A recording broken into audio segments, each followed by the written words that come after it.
The small auto repair shop sat at the edge of San Antonio, where dust clung to every window and the sound of passing trucks never fully faded. Marcus Reed wiped grease from his hands, glancing at the clock mounted above the tool rack. 6:45. See this? Another It's the spark 14-hour plug. day drawing to a Wow, close. can I help? Go The for kind it, of sweetie. shift that kept Okay, his let's mind tighten this. occupied and his memories at bay. The garage smelled of oil and metal, familiar scents that had replaced the smell of his son's shampoo, the laundry detergent his wife used to buy, all the domestic fragrances that once defined home.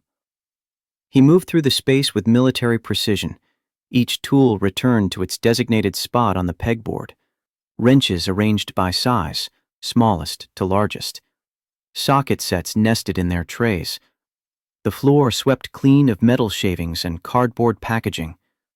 Order was something Marcus could control when everything else had slipped through his fingers like transmission fluid.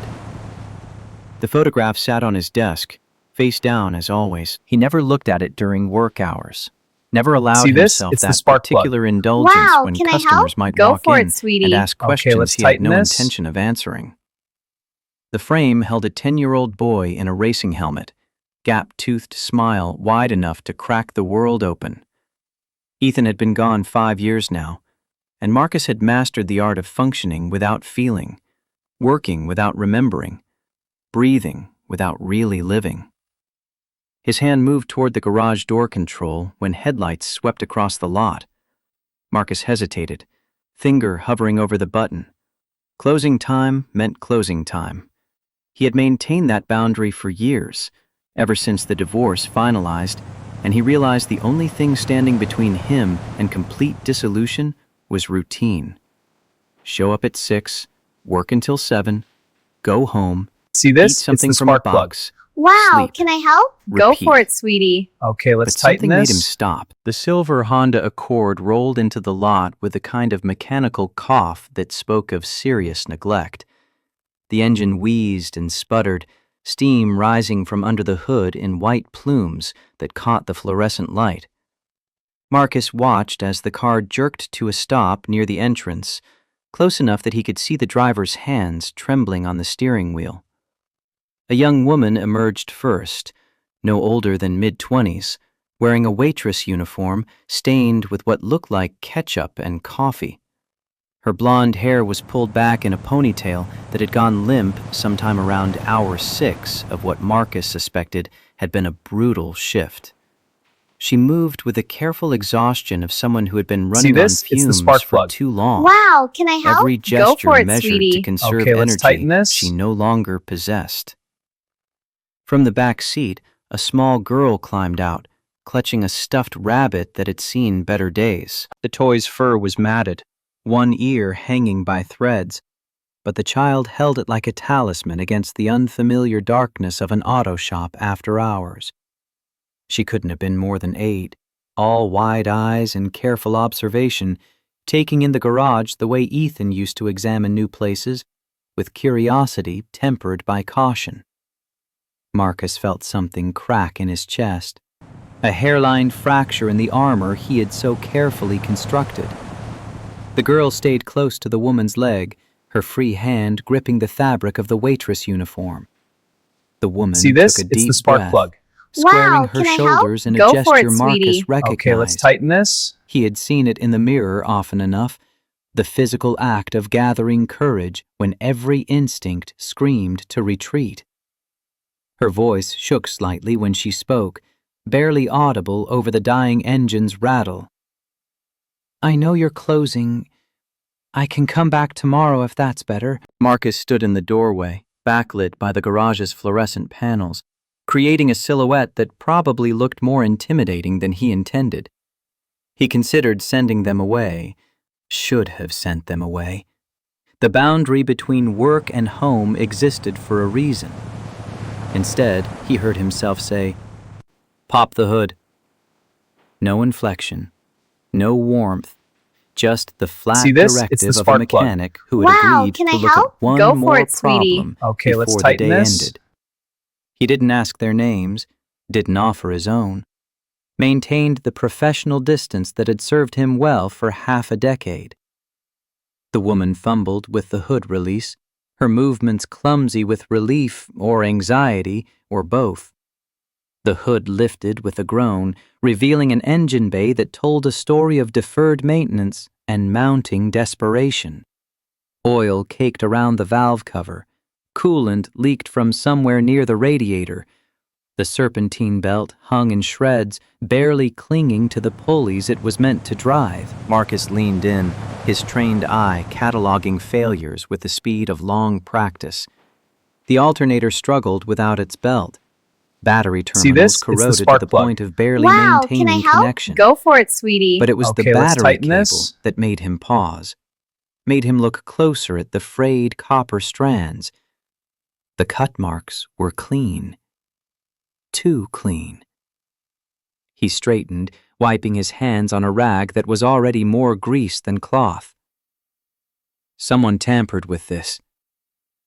The woman went pale, all the blood draining from her face in a rush that left her swaying slightly. Her hand shot out to steady herself against the car's fender. "What do you mean?" Marcus pointed to the cable, indicating the slice marks with the tip of his screwdriver. "This isn't wear. This is a knife cut. Deliberate. Who else has See keys to this? your It's car?" the spark plug. Wow, The can I little help? girl's Go grip on for the it, stuffed sweetie. rabbit Okay, tightened. let's tighten Marcus this. noticed her knuckles going white, her breathing changing rhythm in a way that suggested she understood more than a child her age should about danger and the men who caused it. The woman's voice dropped to barely a whisper. "Just me. And Mia's father. But we've been separated 7 years." The name hung in the air. Mia. The little girl with the worn rabbit and the 2 old eyes. Marcus forced himself not to look at her directly, knowing that if he did, he would see Ethan's face superimposed over hers, would hear his son's laugh echoing in the industrial space of the garage. See He this? turned It's the back to spark the plug. engine, Wow, can I calculating help? costs Go in for his it, head. sweetie. Okay, let's New tighten belt, this. maybe $40. Battery terminal cleaning, 10. Labor, another 150 if he charged his normal rate. Total repair, right around $200 for work that would take him maybe 20 minutes if he didn't get distracted. He glanced back at the woman, Emily, though he didn't know that yet, and saw her pulling a worn wallet from her apron pocket. She opened it with the careful movements of someone who already knew exactly how much money sat inside, down to the last crumpled dollar bill. Her fingers counted out 50s and 10s, lips moving silently as she calculated whether she could cover the repair and still afford gas to get home, groceries for the week, See whatever this? other It's the bills spark crowded plug. her kitchen table Wow, at can I night. help? Go for it, sweetie. Marcus looked Okay, at the let's little tighten girl again. this. Mia wore sneakers that had been repaired with duct tape, the silver strips carefully smoothed over a split in the rubber sole. Her jacket came from a thrift store, judging by the faded cartoon character on the front. Some movie that had been popular 3 years ago, already outdated by the relentless pace of children's entertainment. The decision made itself, bypassing his careful logic and tapping into something deeper, something he had tried to bury along with his son. His voice came out rougher than he intended. "No charge." Emily blinked, her hand frozen in the act of counting bills. "I'm sorry?" Marcus was already reaching for his toolbox, pulling out the belt he kept in stock for See this? Honda It's the engines. spark plug. Exactly Wow, this can I model. help? Go for it, Exactly sweetie. this Okay, year. let's tighten this. He bought parts in bulk when prices dropped, stored them on shelves that had too much empty space since he stopped taking on apprentices. "It's a simple fix. 20 minutes. I've got the parts already." Emily stepped forward, her voice rising with a mixture of desperation and pride. "I can't accept charity. I can pay something now and the rest next week. I just need to—" Marcus cut her off, not unkindly, but with the firmness of someone who had made up his mind and wouldn't be argued out of it. "This belt costs me nothing. I buy them wholesale. The labor is 20 minutes I would have spent cleaning up anyway. Your car's a safety hazard the way it is. I'm See not this? sending you It's the back spark out on the plug. highway with bad Wow, brakes can I help? and no Go for it, alternator charging sweetie. your battery. Okay, let's tighten this. He didn't mention that he was lying about the wholesale cost. Didn't mention that those 20 minutes were cutting into the 40-minute buffer he needed to get home, microwave dinner, and sit in front of the television until exhaustion finally pulled him under. Didn't mention that he had already decided to stay as long as it took to make the car safe, even if that meant working until midnight.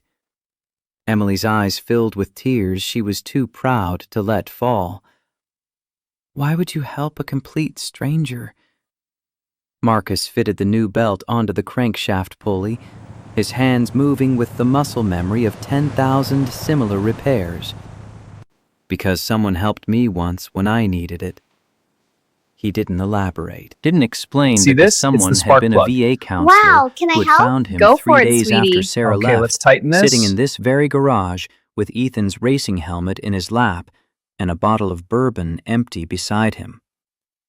Didn't explain that the help had come in the form of a phone number scrawled on a business card, a weekly meeting in a church basement where men who had lost pieces of themselves learned to function with the fragments that remained. While Marcus worked, Mia drifted away from her mother's side. She moved through the garage with the tentative steps of an explorer in unknown territory, her gaze catching on the organized chaos of an active workspace. She studied the diagnostic computer in the corner, the tire changer gathering dust See this? against It's the the far spark plug. wall, the Wow, can I pneumatic help? lifts Go for that it, could raise a sweetie. 2-ton Okay, let's tighten vehicle this. 6 feet in the air. She stopped at Marcus's desk, her attention snagged by the picture frame lying face down. Her small hand reached out, hesitated, then carefully lifted the frame to see the image hidden beneath. Ethan smiled back at her from 5 years in the past, frozen in a moment of pure joy. He wore his racing suit, the cheap one Marcus had bought from a second-hand sporting goods store, not the expensive gear the other kids on the karting circuit flaunted. Behind him, a small silver trophy caught the light.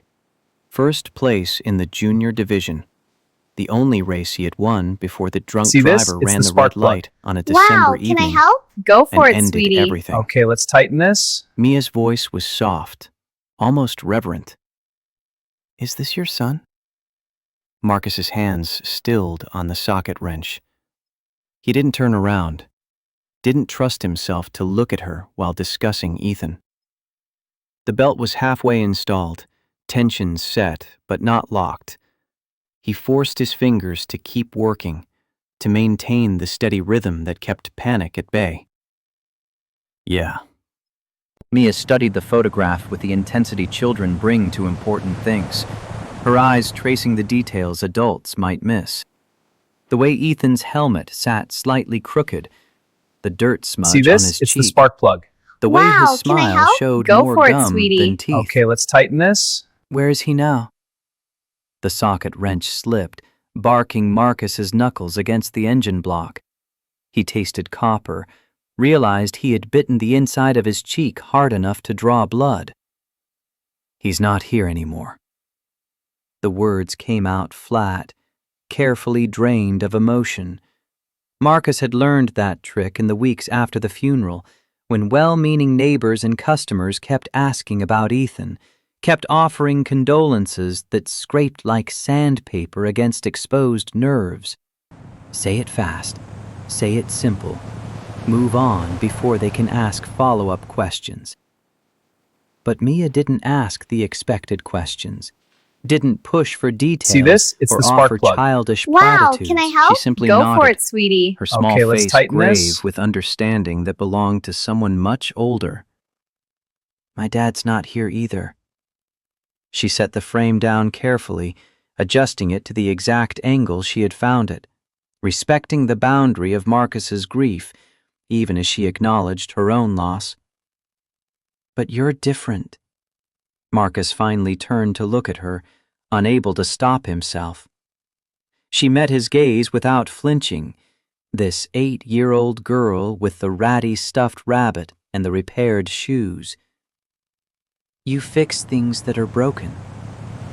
The statement landed like a fist to his solar plexus. Marcus opened his mouth to respond, found he had no words adequate See to the this? moment. It's the spark plug.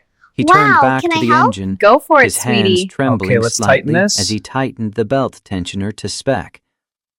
20 minutes became 30 as he triple-checked his work, unwilling to send them back onto the road with anything less than his best effort. He cleaned the battery terminals, applied dielectric grease to prevent future corrosion, topped off the coolant, checked the tire pressure and found 3 of the 4 running dangerously low, added air, inspected the brake pads through the wheel spokes, and felt his stomach drop at how thin they had worn. He made a note to himself to order pads, install them next time Emily brought the car in. If she brought the car in. If she didn't vanish back into the anonymity of San Antonio's sprawl. Another struggling mother See this? in a It's the city spark full of plug. people fighting Wow, to keep can their I help? heads above Go water. for it, sweetie. Okay, let's When he tighten finally this. straightened, wiping his hands one last time, Emily was watching him with an expression he couldn't quite read. Gratitude mixed with suspicion, relief tempered by the learned wariness of someone who had been offered help before, only to discover it came with strings attached. She pulled a napkin from her apron pocket, clicked a pen, scrawled something in hurried script. "This is my number, in case I can repay you somehow. Babysitting or cleaning, or I can bring you lunch from the diner, I get a discount." Marcus took the napkin, careful not to let their fingers touch, maintaining the professional distance, even as something warm and terrifying stirred in his chest. See this? Car's It's ready. the spark plug. Should run smooth Wow, now. can I help? Go for Emily it, sweetie. turned the key Okay, with let's the tentative tighten hope this. of someone who had been disappointed by mechanical promises before. The engine caught immediately, settling into a purr that was probably the smoothest it had sounded in months. Her face lit up, exhaustion temporarily erased by the simple relief of a problem solved, a crisis averted. Mia climbed into the back seat, buckling herself in with practiced efficiency. She pressed her face to the window, watching Marcus with those 2 knowing eyes. As Emily shifted into reverse, Mia raised one small hand in goodbye. Marcus lifted his own hand in response, the gesture automatic, unexpected. He stood in the garage doorway as the silver Accord pulled out of the lot See and this? It's the disappeared spark into plug. the night. Wow, can I Tail help? lights Go fading for it, like sweetie. dying stars Okay, let's tighten against this. the dark Texas sky. The napkin remained in his hand, Emily's phone number written in the shaky handwriting of someone who had been on her feet for 12 hours straight.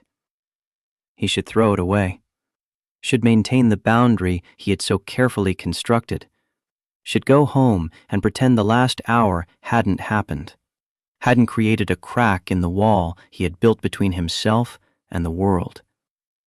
Instead, he walked to his desk, opened the top drawer, and placed the napkin inside. Next to the maintenance logs and the warranty cards and the business cards he never used. He told himself it was just in case the car broke down again. Just practical record keeping. See this? It's the spark Nothing plug. more. Wow, can I help? He Go locked for up the it, garage sweetie. 20 minutes Okay, let's later than tighten usual. this. The routine disrupted, but not destroyed. The drive home took him through neighborhoods he knew by heart, past the elementary school Ethan had attended, the park where they used to practice racing starts on the walking path. Marcus kept his eyes on the road, refusing to indulge in the memories that lurked in every familiar landmark. His house sat in a quiet subdivision, a small ranch-style structure with a yard he rarely mowed and a porch he never used. He had bought it when Ethan was 6, back when Sarah still smiled at him across the breakfast table, when the future stretched ahead with the bright promise of normal family milestones, middle school, high school, college applications, See this? It's the grandchildren spark plug. someday. Wow, can I help? Now the Go house for it, felt like sweetie. a mausoleum, Okay, let's tighten this. full of rooms he couldn't enter and memories he couldn't escape. He ate frozen pizza standing at the kitchen counter, washing it down with beer that had gone slightly flat from sitting open in the refrigerator too long. The television played highlights from a football game he didn't care about. sound filling the silence, but not dispelling the sense of absence that permeated every corner of his life. At 10:30, he walked down the hallway, past the master bedroom he slept in, past the guest room he used for storage. He stopped at the third door, the one that had remained closed for 5 years. His hand rested on the knob, familiar metal worn smooth by years of use. See this? He didn't it's the open spark it. plug.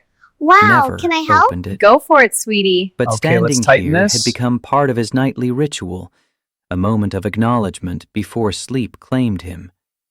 Behind that door, Ethan's room waited exactly as it had been left. Unmade bed, model cars arranged on shelves, posters of race drivers whose names Marcus could still recite from memory. Sarah had wanted to clear it out before she left, had argued that keeping a shrine wouldn't bring their son back, would only trap them both in amber, unable to move forward. Marcus had refused. They fought about it for 3 days straight, their voices rising to shouts that the neighbors probably heard, accusations flying like shrapnel. She left on a Tuesday morning while he was at work. See this? Took it's her the spark clothes, plug. her books, Wow, can I her help? half of their Go savings, for it, sweetie. Okay, left let's the tighten furniture, this. the house, the wedding ring sitting on the bathroom counter with a note that said only, "I can't do this anymore." Marcus had read the note exactly once, then torn it into pieces small enough that no archaeologist could ever reassemble the words. He flushed the fragments down the toilet and never spoke Sarah's name aloud again. He turned away from Ethan's door, entered his own bedroom, collapsed onto sheets he changed every Sunday with the mechanical efficiency of someone following a checklist. Sleep came eventually, dreamless and dark, offering 6 hours of oblivion before his alarm dragged him back to consciousness and the cycle began again.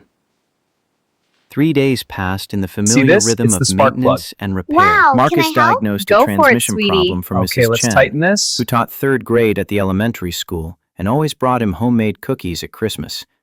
He replaced brake pads on a contractor's work truck, listening to the man complain about lumber prices and labor shortages. He rotated tires, changed oil, rebuilt carburetors, and kept his head down, his hands busy, his heart carefully locked away. On Thursday evening, his phone rang with an unfamiliar number. Marcus almost didn't answer, his finger hovering over the decline button. But something, instinct or curiosity, or the same impulse that had made him stay open 3 nights ago, made him accept the call. Emily's voice came through the speaker, tight with controlled panic. "Mr. Reed, this is Emily, See this? It's the spark the plug. woman with the Honda." Wow, can I help? Go for Marcus it, straightened in sweetie. his chair, Okay, let's setting tighten down this. the invoice he had been reviewing. "Car giving you trouble?" A pause, long enough that he thought the connection might have dropped. Then, "No, the car's perfect. I'm calling because I needed advice." Marcus waited, giving her space to continue. He heard traffic noise in the background, the distant wail of a siren, the kind of ambient sound that meant she was calling from somewhere public, somewhere she felt unsafe making this conversation private. Her next words came in a rush. "The person who cut my battery cable? He came back. Showed up at my apartment last night. He's Mia's father. We have a restraining order, but that's just paper, you know? It doesn't actually stop him." Marcus's See grip this? It's tightened the on the spark phone plug. hard enough that Wow, the can I plastic help? case Go creaked. for it, sweetie. Okay, Did he let's hurt tighten you? this. Emily's laugh was bitter, hollow. "Not yet, but he will. He's angry and drunk, and he knows about Mia's medical bills. He thinks he can leverage that somehow, force his way back into our lives." Medical bills. Marcus filed that information away, another piece of the puzzle that was this woman's life. He stood, pacing the small office space, his mind already running through scenarios and solutions. What did the police say? Another bitter laugh. That they'll come if he violates the order, but they can't post an officer outside my apartment. They can't stop him from following me, watching, waiting. They just said to document everything and call 911 See if this? he It's shows the up spark again. plug. Wow, can I help? Marcus knew Go about for the it, limitations of Okay, restraining let's tighten orders, this. had seen them fail too many times in his years before he opened the garage, back when he wore a uniform and carried a sidearm and believed the system actually protected people who needed protecting. His voice came out harder than he intended. "What's his name?" Emily hesitated. "Derek. Derek Mills. But I'm not asking you to. I don't want you to get involved. I needed to tell someone who wouldn't tell me I'm overreacting." Marcus pulled a notepad toward him, scrawled the name in block letters. "You're not overreacting. A man who sabotages a car this? with a It's the child spark plug. inside is Wow, capable can of I help? worse." Go for it, He sweetie. could hear her Okay, let's breathing tighten change, this. the hitch that preceded tears. She was trying not to cry, fighting for composure even over the phone with a near stranger. Marcus recognized that fight, had lost it himself more times than he could count in the first year after Ethan's death. His voice softened, the Texas drawl becoming more pronounced. "Where are you now?" Emily gave him an address, a coffee shop in a strip mall on the south side. Marcus knew the area, knew it was the kind of neighborhood where people minded their own business and trouble could escalate before anyone thought to intervene. He looked at the clock. 7:15. He See should this? be It's heading the spark home. plug. Should Wow, maintain can the I help? boundary. Go for it, Should sweetie. wish her Okay, well let's and tighten end the this. call and forget her number. Instead, he grabbed his jacket from the hook by the door. "Stay there. Public place, lots of people around. I'll be there in 20 minutes. He hung up before she could protest, before his rational mind could override the instinct driving his actions. The drive took him through rush-hour traffic, past strip malls and franchise restaurants, and the bland architecture of suburban sprawl. He found the coffee shop tucked between a payday loan store and a shuttered barber shop, its neon sign flickering in the gathering dusk. Emily sat in a booth near the back, Mia beside her, working on homework spread See across this? the It's table. the spark plug. Wow, Both of them can I looked help? up when Go Marcus for it, walked sweetie. Okay, and he let's saw tighten this. relief flash across Emily's face before she could mask it with embarrassed gratitude.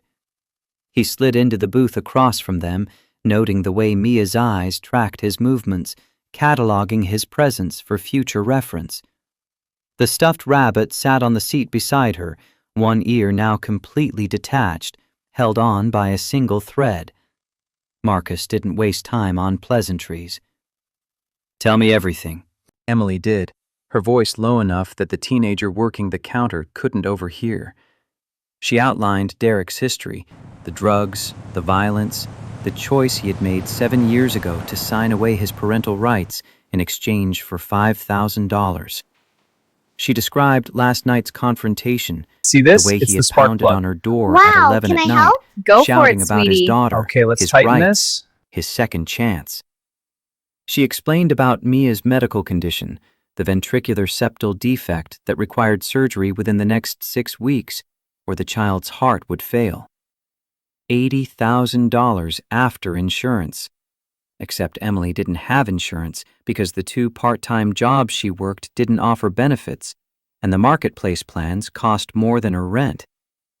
Marcus listened without interrupting, his jaw tightening with each new revelation. When she finally ran out of words, slumping back against the vinyl booth with the exhaustion of someone who had been carrying too much weight for too long, he leaned forward.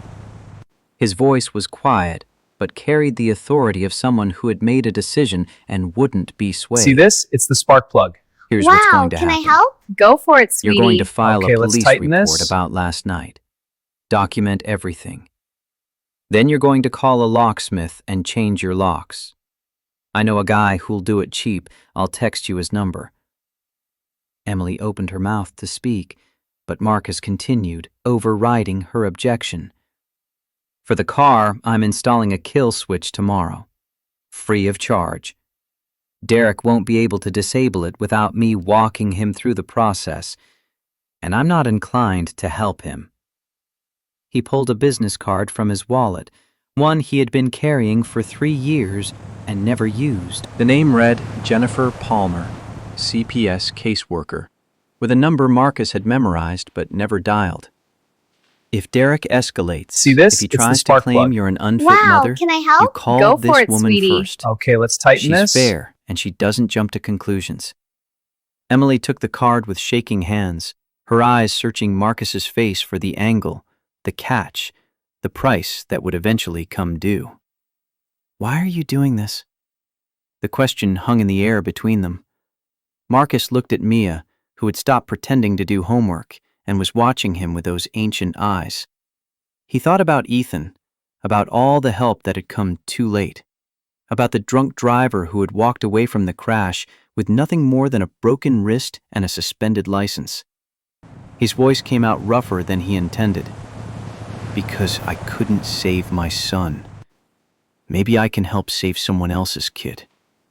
The words created a silence that stretched See this? and It's the deepened. spark plug. Emily's eyes filled Wow, with can I tears. help? Go for She it, finally sweetie. let fall, Okay, let's tighten this. tracking mascara down her cheeks in dark rivers. Mia reached across the table, her small hand finding Marcus's larger one, her touch light but deliberate. She didn't say anything, didn't need to. The gesture spoke volumes about trust and hope and the desperate faith children place in adults who show them kindness. Marcus carefully extracted his hand, uncomfortable with the contact, but unwilling to hurt her feelings with a harsh rejection. He stood, fishing in his pocket for cash to cover their coffees and whatever snacks they had ordered. I need to get going. You have my number. Use it if Derek shows See up this? again. It's the spark plug. He Wow, left can I before help? Emily Go could for thank it, him sweetie. again. Okay, let's Before the tighten weight this. of their gratitude could pin him in place and force him to confront the emotions he was working so hard to avoid. The drive home felt longer than 20 minutes. Every mile weighted with the knowledge that he had just stepped across a line he had sworn never to cross. That night, he stood in front of Ethan's door for 10 minutes instead of his usual 30 seconds. Behind the wood, his son's room waited in perfect preservation, a museum to a life cut short. Marcus pressed his palm flat against the door, feeling the grain of the wood, the slight give of the frame. He spoke aloud for the first time in months, his voice cracking on the words. Met a kid today. See this? It's the spark Reminded me of you. Wow, can I help? Go Too for it, smart sweetie. for her plug. own Okay, good. let's tighten this. No response came. No ghost materialized to offer absolution or condemnation. Just silence and the weight of memory and the ache of loss that never fully healed, only scarred over enough to let him keep breathing. Marcus slept poorly that night, his dreams full of engine noise and a child's laughter and the metallic shriek of tearing steel. He woke at 4 a.m. with his heart racing, Ethan's name on his lips, the phantom smell of hospital antiseptic burning in his nostrils. He gave up on sleep, made coffee that was too strong and too bitter, watched the sunrise over the quiet suburb while his mind See this? replayed It's the the spark previous plug. evening's Wow, conversation. can I help? Go for it, Emily's sweetie. story Okay, had let's holes tighten in this. it, gaps she hadn't filled in, details she was protecting or hiding. The medical bills were worse than she had admitted. Marcus had heard it in the careful way she discussed the amount, the way her voice went flat when she mentioned the 6-week deadline. $80,000. More money than Emily probably made in 3 years. More money than Marcus had in savings even after a decade of living alone and spending nothing on himself. But not more money than could be raised if someone was willing to ask for help. Marcus had spent 5 years refusing help, rejecting offers from well-meaning friends and customers who wanted to cook him meals or invite him to dinner or See set him this? up with It's the their spark single plug. sisters. Wow, can I He had help? built a Go for it, fortress around sweetie. himself, Okay, let's tighten maintained this. it with the discipline of someone who understood that letting people in meant letting pain in too. But Mia's face kept appearing in his mind, superimposed over memories of Ethan. The way she held that ratty stuffed rabbit, the duct tape on her shoes, the old soul wisdom in her eyes that spoke of too many nights going to bed hungry, too many mornings waking up to uncertainty. He pulled up his bank account on his phone, scrolling through the numbers with a mixture of dread and determination. $45,000 sat in savings, money he had been accumulating without purpose or plan, money that Sarah had demanded half of in the divorce, that he See had this? fought to It's the keep spark plug. simply because Wow, fighting can I gave help? him something to Go for it, focus sweetie. on besides Okay, let's grief. tighten this. $45,000 would barely make a dent in Mia's medical bills, but it would be a start.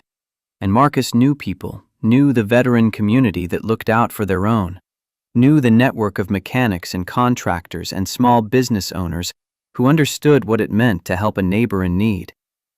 He made the decision before his rational mind could talk him out of it. Before dawn had fully broken, he sent emails to his supplier contacts, posted messages in the veteran forums he rarely visited, reached out to the Chamber of Commerce and the Rotary Club and every community organization he had been avoiding for half a decade. The responses started coming in before he opened the garage for business. Offers of donations, suggestions for fundraisers, See this? It's the spark volunteers plug. willing to help Wow, organize can I events. help? Go for it, The sweetie. veteran network Okay, let's moved tighten with the this. efficiency of a military operation, coordinating efforts through group chats and shared spreadsheets that appeared in Marcus's inbox with startling speed. By noon, they had a plan. A fundraising barbecue at the garage scheduled for the following Sunday. Marcus would provide the space in the grills. Others would bring food, drinks, entertainment. They would invite everyone in the community who had ever benefited from Marcus's work, every customer who had received a fair deal or a helping hand when they couldn't afford full price. Marcus called Emily that afternoon, his voice gruff with embarrassment. "I'm organizing something, a fundraiser, for Mia's surgery." Silence greeted him. See So this? It's the complete, spark he plug. thought she had hung Wow, up. can I help? Go for Then it, he heard sweetie. the catch in Okay, her let's breathing, tighten this. the sound of someone trying desperately not to break down on the phone with a near stranger. Her voice came out small and broken. "You barely know us." Marcus stared at the photograph on his desk, Ethan's smile frozen in perpetuity. "I know enough." 2 weeks crawled by in a blur of preparation and work. Marcus spent his evenings coordinating with volunteers, his days maintaining the garage schedule that paid his bills. Emily texted him updates. Derek had been arrested for violating the restraining order, but made bail within hours. The landlord wanted to raise rent. Mia's doctor had moved up the surgery deadline to 4 See weeks this? It's the based spark on plug. her latest tests. Wow, can I help? Go Each for it, message sweetie. tightened the knot Okay, in let's Marcus's tighten this. chest, the sense that time was running out faster than they could catch up. He worked longer hours, took on extra jobs, donated every spare dollar to the growing fundraiser account. The Sunday of the barbecue dawned clear and hot, typical Texas weather that promised to drive people indoors by mid-afternoon. Marcus opened the garage at 8 a.m.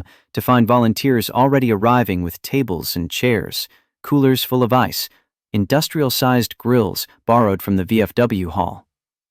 By 10 a.m., the lot was full. Customers Marcus hadn't seen in years showed up with checks and cash, stories about the time he had stayed late to fix their car before a job interview, the time he had waived his fee when they were between See paychecks. this? It's the spark plug.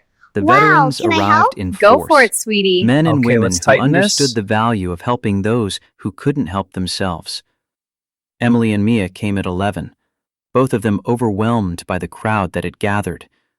Marcus watched from a distance as Emily was swept up in conversation, as Mia discovered the bounce house some parent had rented and joined the other children with the cautious joy of a kid who wasn't used to such luxuries.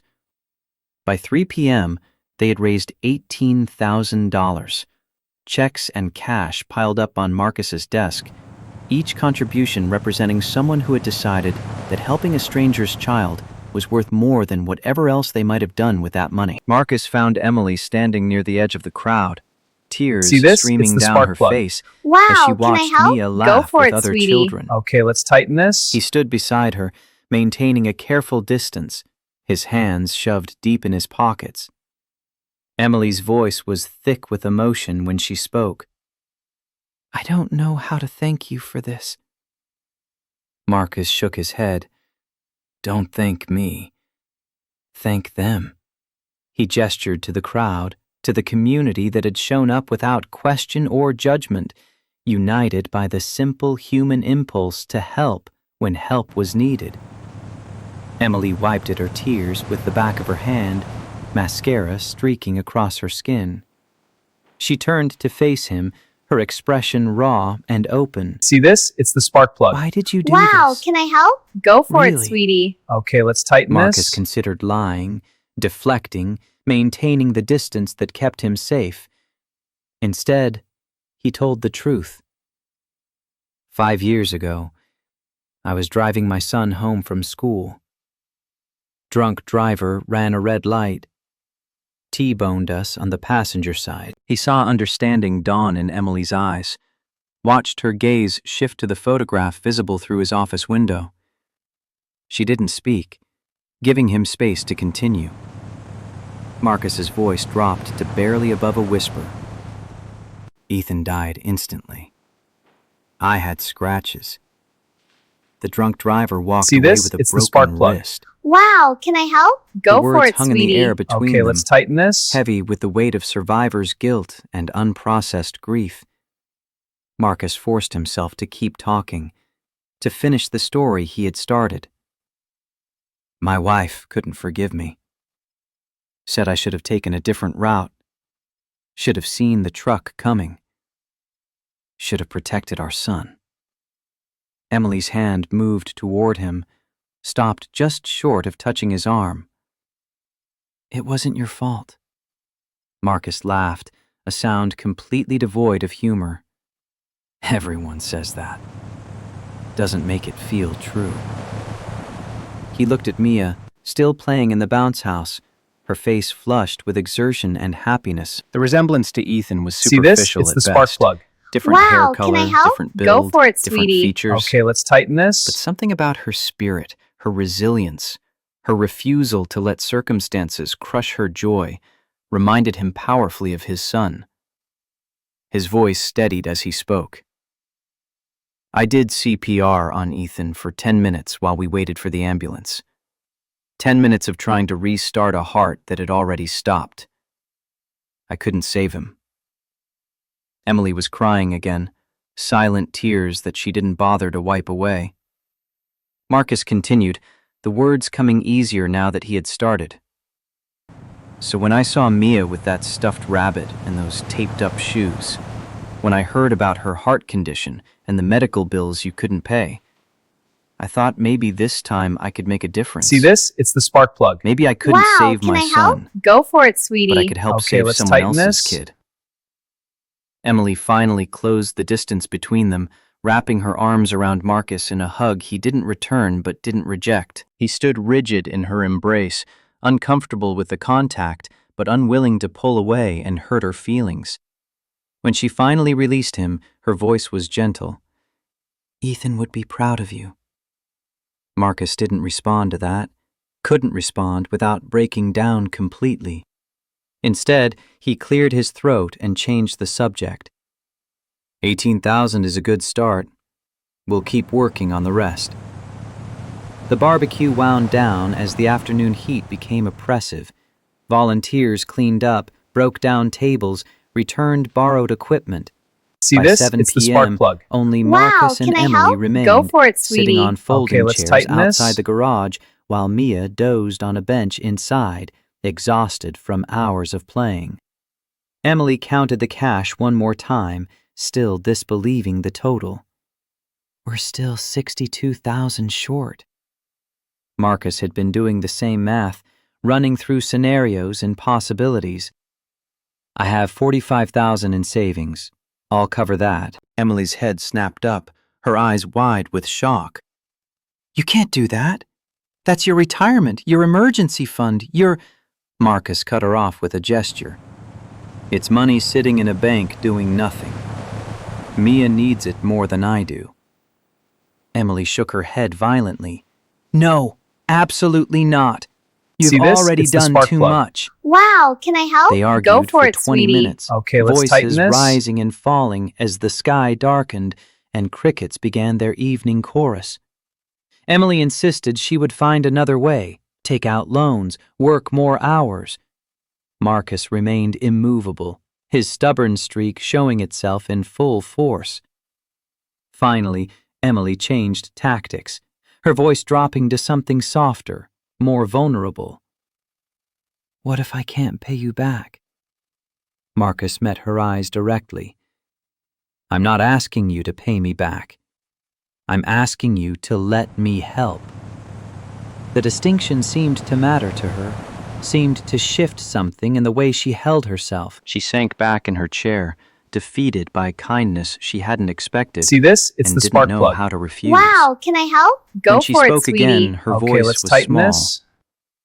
My mother is Alexandra Hartwell. She owns Hartwell Properties.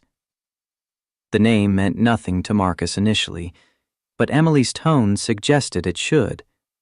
She continued, the words coming in a rush like confession. She's worth over $200 million. Has been for decades.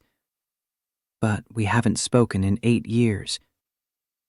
Marcus waited, understanding that there was more to this story. Emily stared at her hands, the worn skin and broken nails of someone who worked manual labor for poverty wages. I got pregnant with Mia when I was 18. Derek was my boyfriend. See this? It's Kind the of. spark plug. Wow, My can mother I help? demanded I Go get an for it, abortion. sweetie. Okay, let's tighten She this. looked up, her eyes fierce despite the tears. I refused. She said if I kept the baby, I was no longer her daughter. So I left. Haven't seen or talked to her since. Marcus absorbed this information, adding it to the growing picture of Emily's life. A daughter of wealth living in poverty, too proud to ask for help from the mother who had disowned her. A woman working 2 jobs to support a child with a life-threatening condition, refusing to compromise her principles even when the cost was everything. His respect for her grew, alongside his understanding of how desperately she needed help she would never ask for. See this? It's the spark Marcus's plug. voice was Wow, gentle can when I he help? spoke. Go for it, sweetie. Have you Okay, let's considered tighten calling this. her? For Mia? Emily's laugh was bitter. You don't know my mother. She'd pay for the surgery, and then she'd sue for custody. Tell the court I'm an unfit mother. Take Mia away. Marcus considered this, his mind working through legal scenarios and power dynamics. Alexandra Hartwell, if she was as wealthy and connected as Emily suggested, would have access to the best lawyers money could buy. Against that kind of firepower, Emily's meager resources and good intentions wouldn't stand a chance. Unless she had someone in her corner. Someone willing to stand up and testify that she was a good mother. That Mia was See this? loved It's and the spark cared plug. for despite Wow, the can I financial help? struggles. Go for it, sweetie. Someone Okay, with let's tighten credibility this. and no obvious agenda. The thought formed before Marcus could stop it. If it comes to that, I'll testify. Tell the court what I've seen. A mother who works herself to exhaustion to provide for her child. A kid who's happy and healthy despite circumstances. Emily stared at him like he had sprouted a second head. You'd do that? For us? Marcus shrugged, uncomfortable with the gratitude in her voice. Kids need their mothers. Judges should know that. The moment stretched between them, charged with something Marcus didn't want to examine too closely. Emily See looked this? at him It's the with an spark plug. expression that made Wow, his can chest I help? tight, Go for it, sweetie. made him think Okay, about let's tighten this. possibilities he had buried along with his son. Then the moment shattered as thunder rumbled in the distance, the first warning of the storm system that had been building all afternoon. Marcus stood, looking at the sky. You should get Mia home before the rain hits. Emily gathered her sleeping daughter, carrying her to the Honda that now ran smooth and reliable. Marcus watched them drive away, the taillights disappearing into the gathering darkness. He stood in the empty parking lot as the first drops of rain began to fall, feeling the temperature drop as the storm rolled in. Lightning split the sky, illuminating the garage in stark white flashes. Thunder followed, a deep rumble that Marcus felt See in his this? bones. It's the spark plug. He Wow, should go can I help? inside, Go for it, lock up, sweetie. head Okay, let's home. tighten this. Instead, he pulled out his phone and looked at the napkin he had photographed weeks ago. Emily's number saved under the mechanic client. He changed the contact name to simply Emily. The rain intensified, soaking through his shirt, plastering his hair to his skull. Marcus stood in the downpour, letting the water wash over him, feeling something he had thought long dead stirring back to life. Not happiness exactly, not peace, but something close to purpose. The first glimmer of meaning in a life that had felt hollow for too long.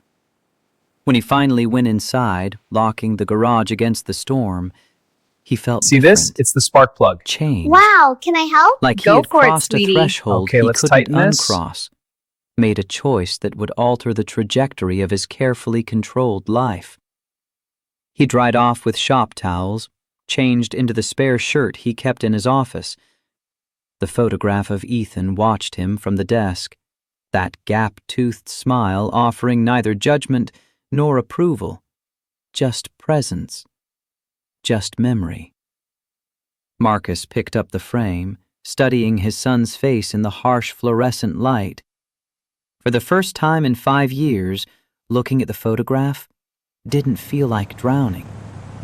The pain was still there, sharp and immediate, but underneath it, something else was growing. Not replacement, not moving on. See this? It's the but spark perhaps plug. the beginning of Wow, moving can I forward. help? Go for it, sweetie. He set the Okay, frame let's back tighten down, this. time facing out instead of lying flat. A small change. A significant one. The drive home took him through streets turned to rivers, water rushing along gutters and pooling at intersections.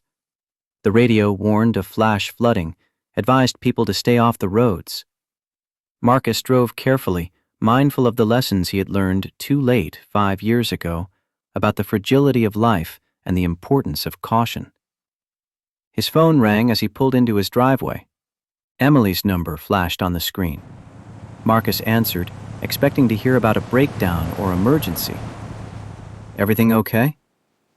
Emily's voice came through choppy, broken by static from the storm.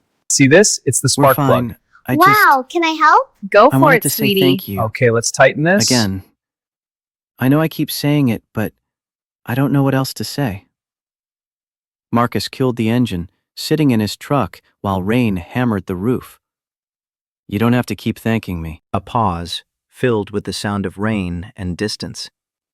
Then Emily spoke again, her voice soft. "Mia asked me something on the drive home. She wanted to know if you were going to be her new dad." Marcus's breath caught in his throat. He gripped the phone tighter, his knuckles going white.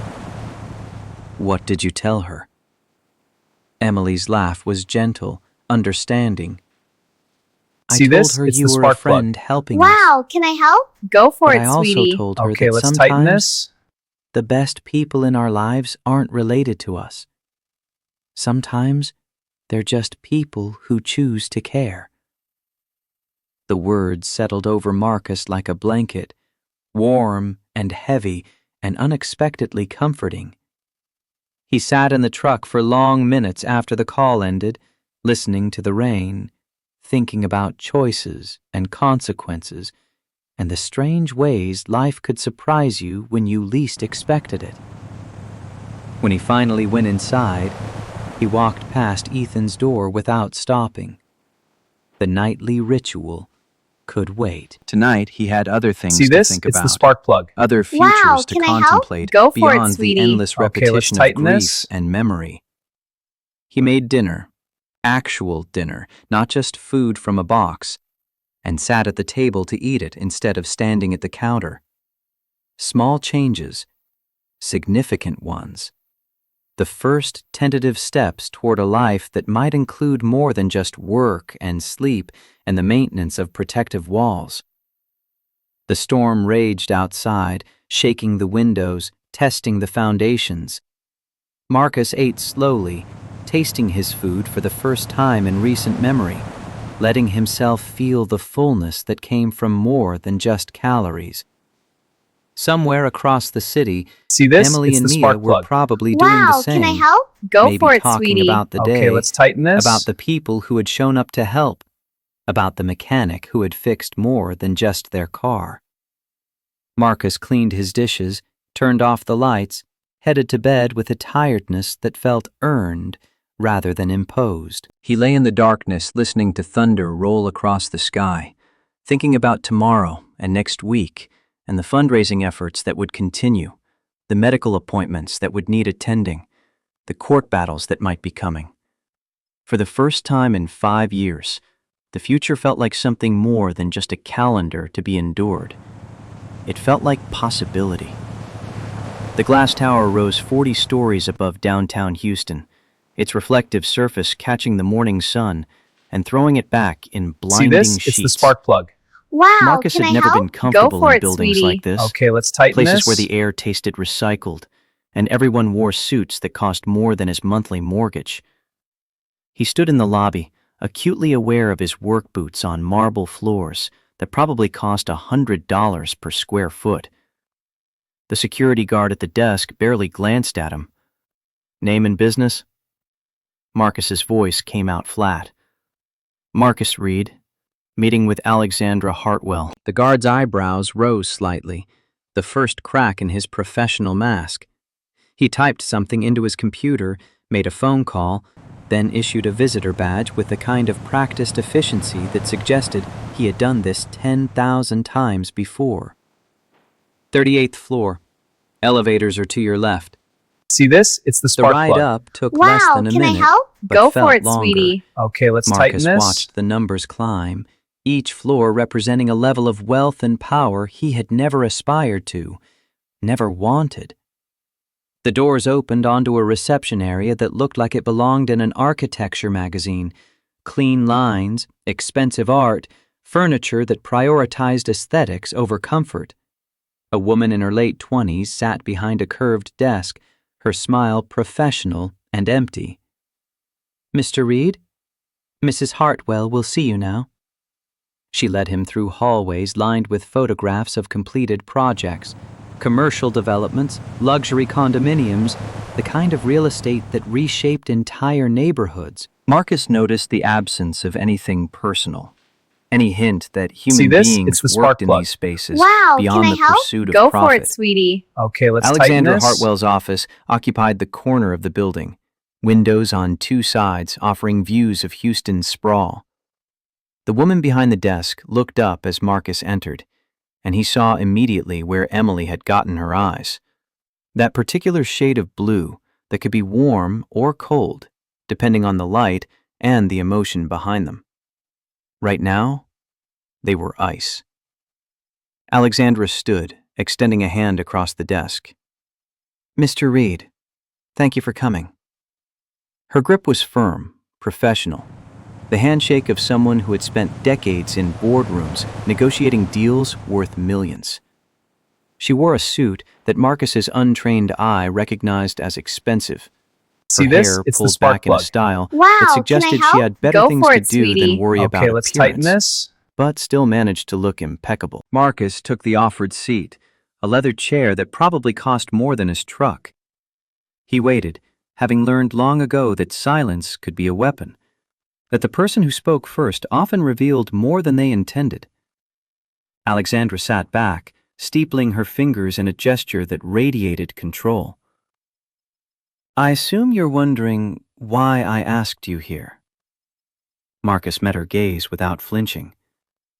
I'm wondering why Emily's mother is calling me instead of talking to her own daughter. A muscle twitched in Alexandra's jaw, the only sign that the barb had landed.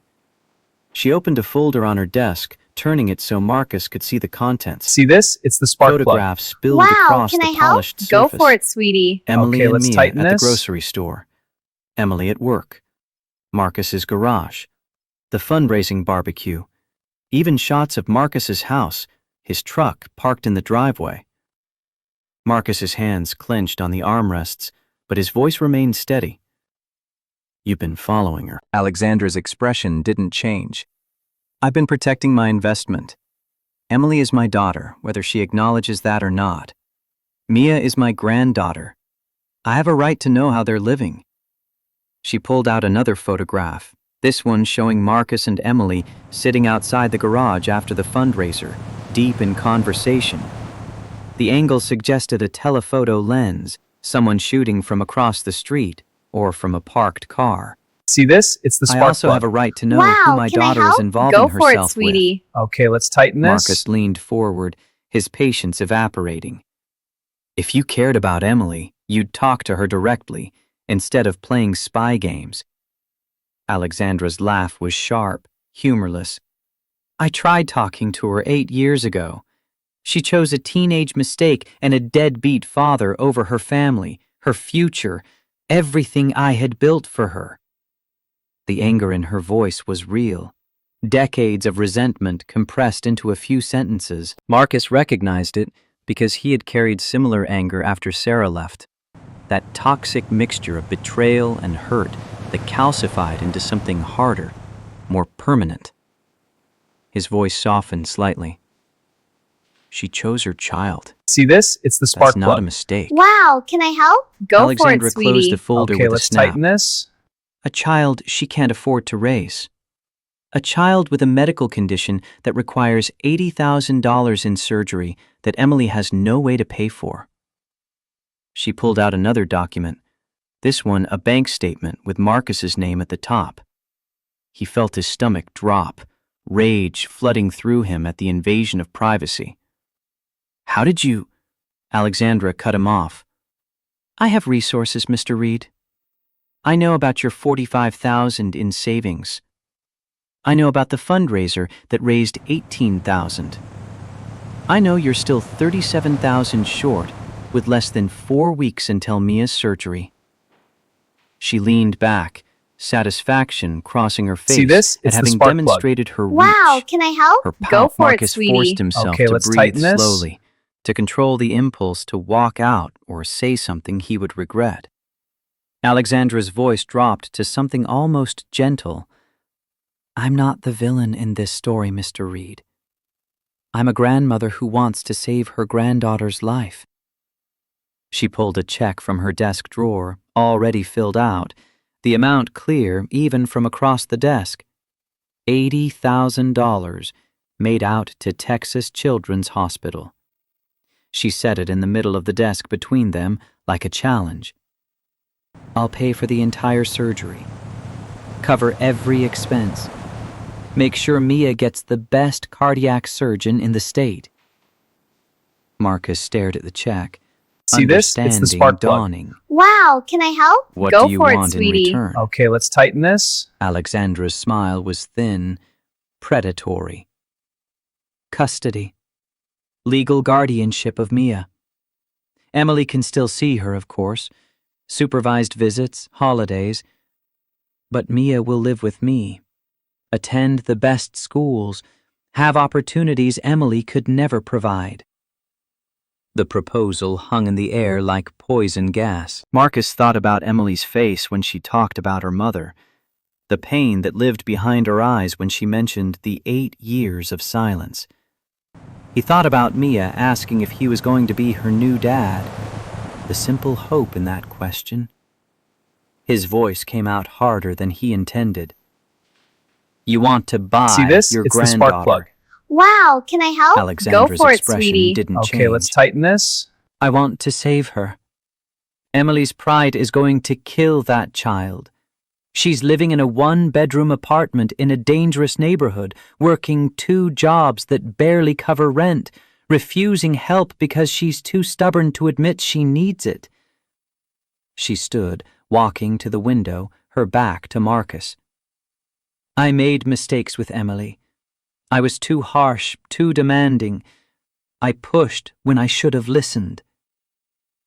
The admission seemed to cost her something, vulnerability creeping into her voice. But I won't make those mistakes with Mia.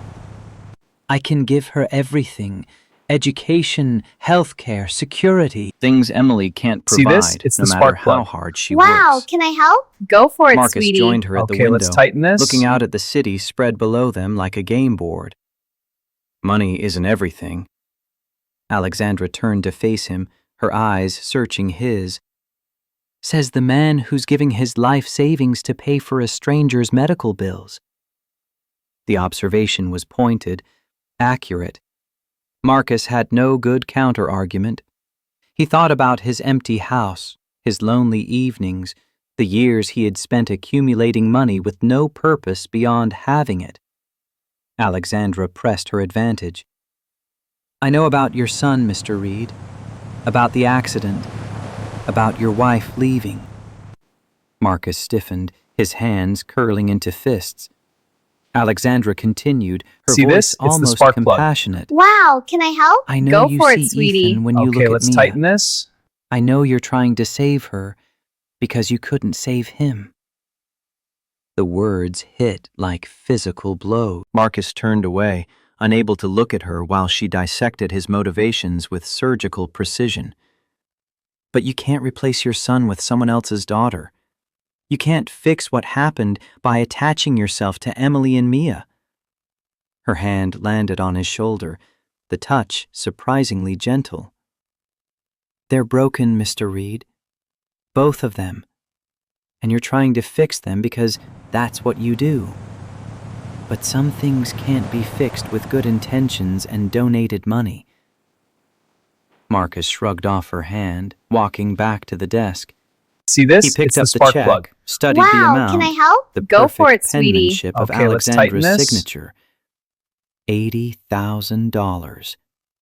Mia's life, purchased and paid for. He tore the check in half. Alexandra's gasp was audible, shock breaking through her controlled facade. Marcus tore the pieces again, letting them flutter to her expensive carpet like confetti.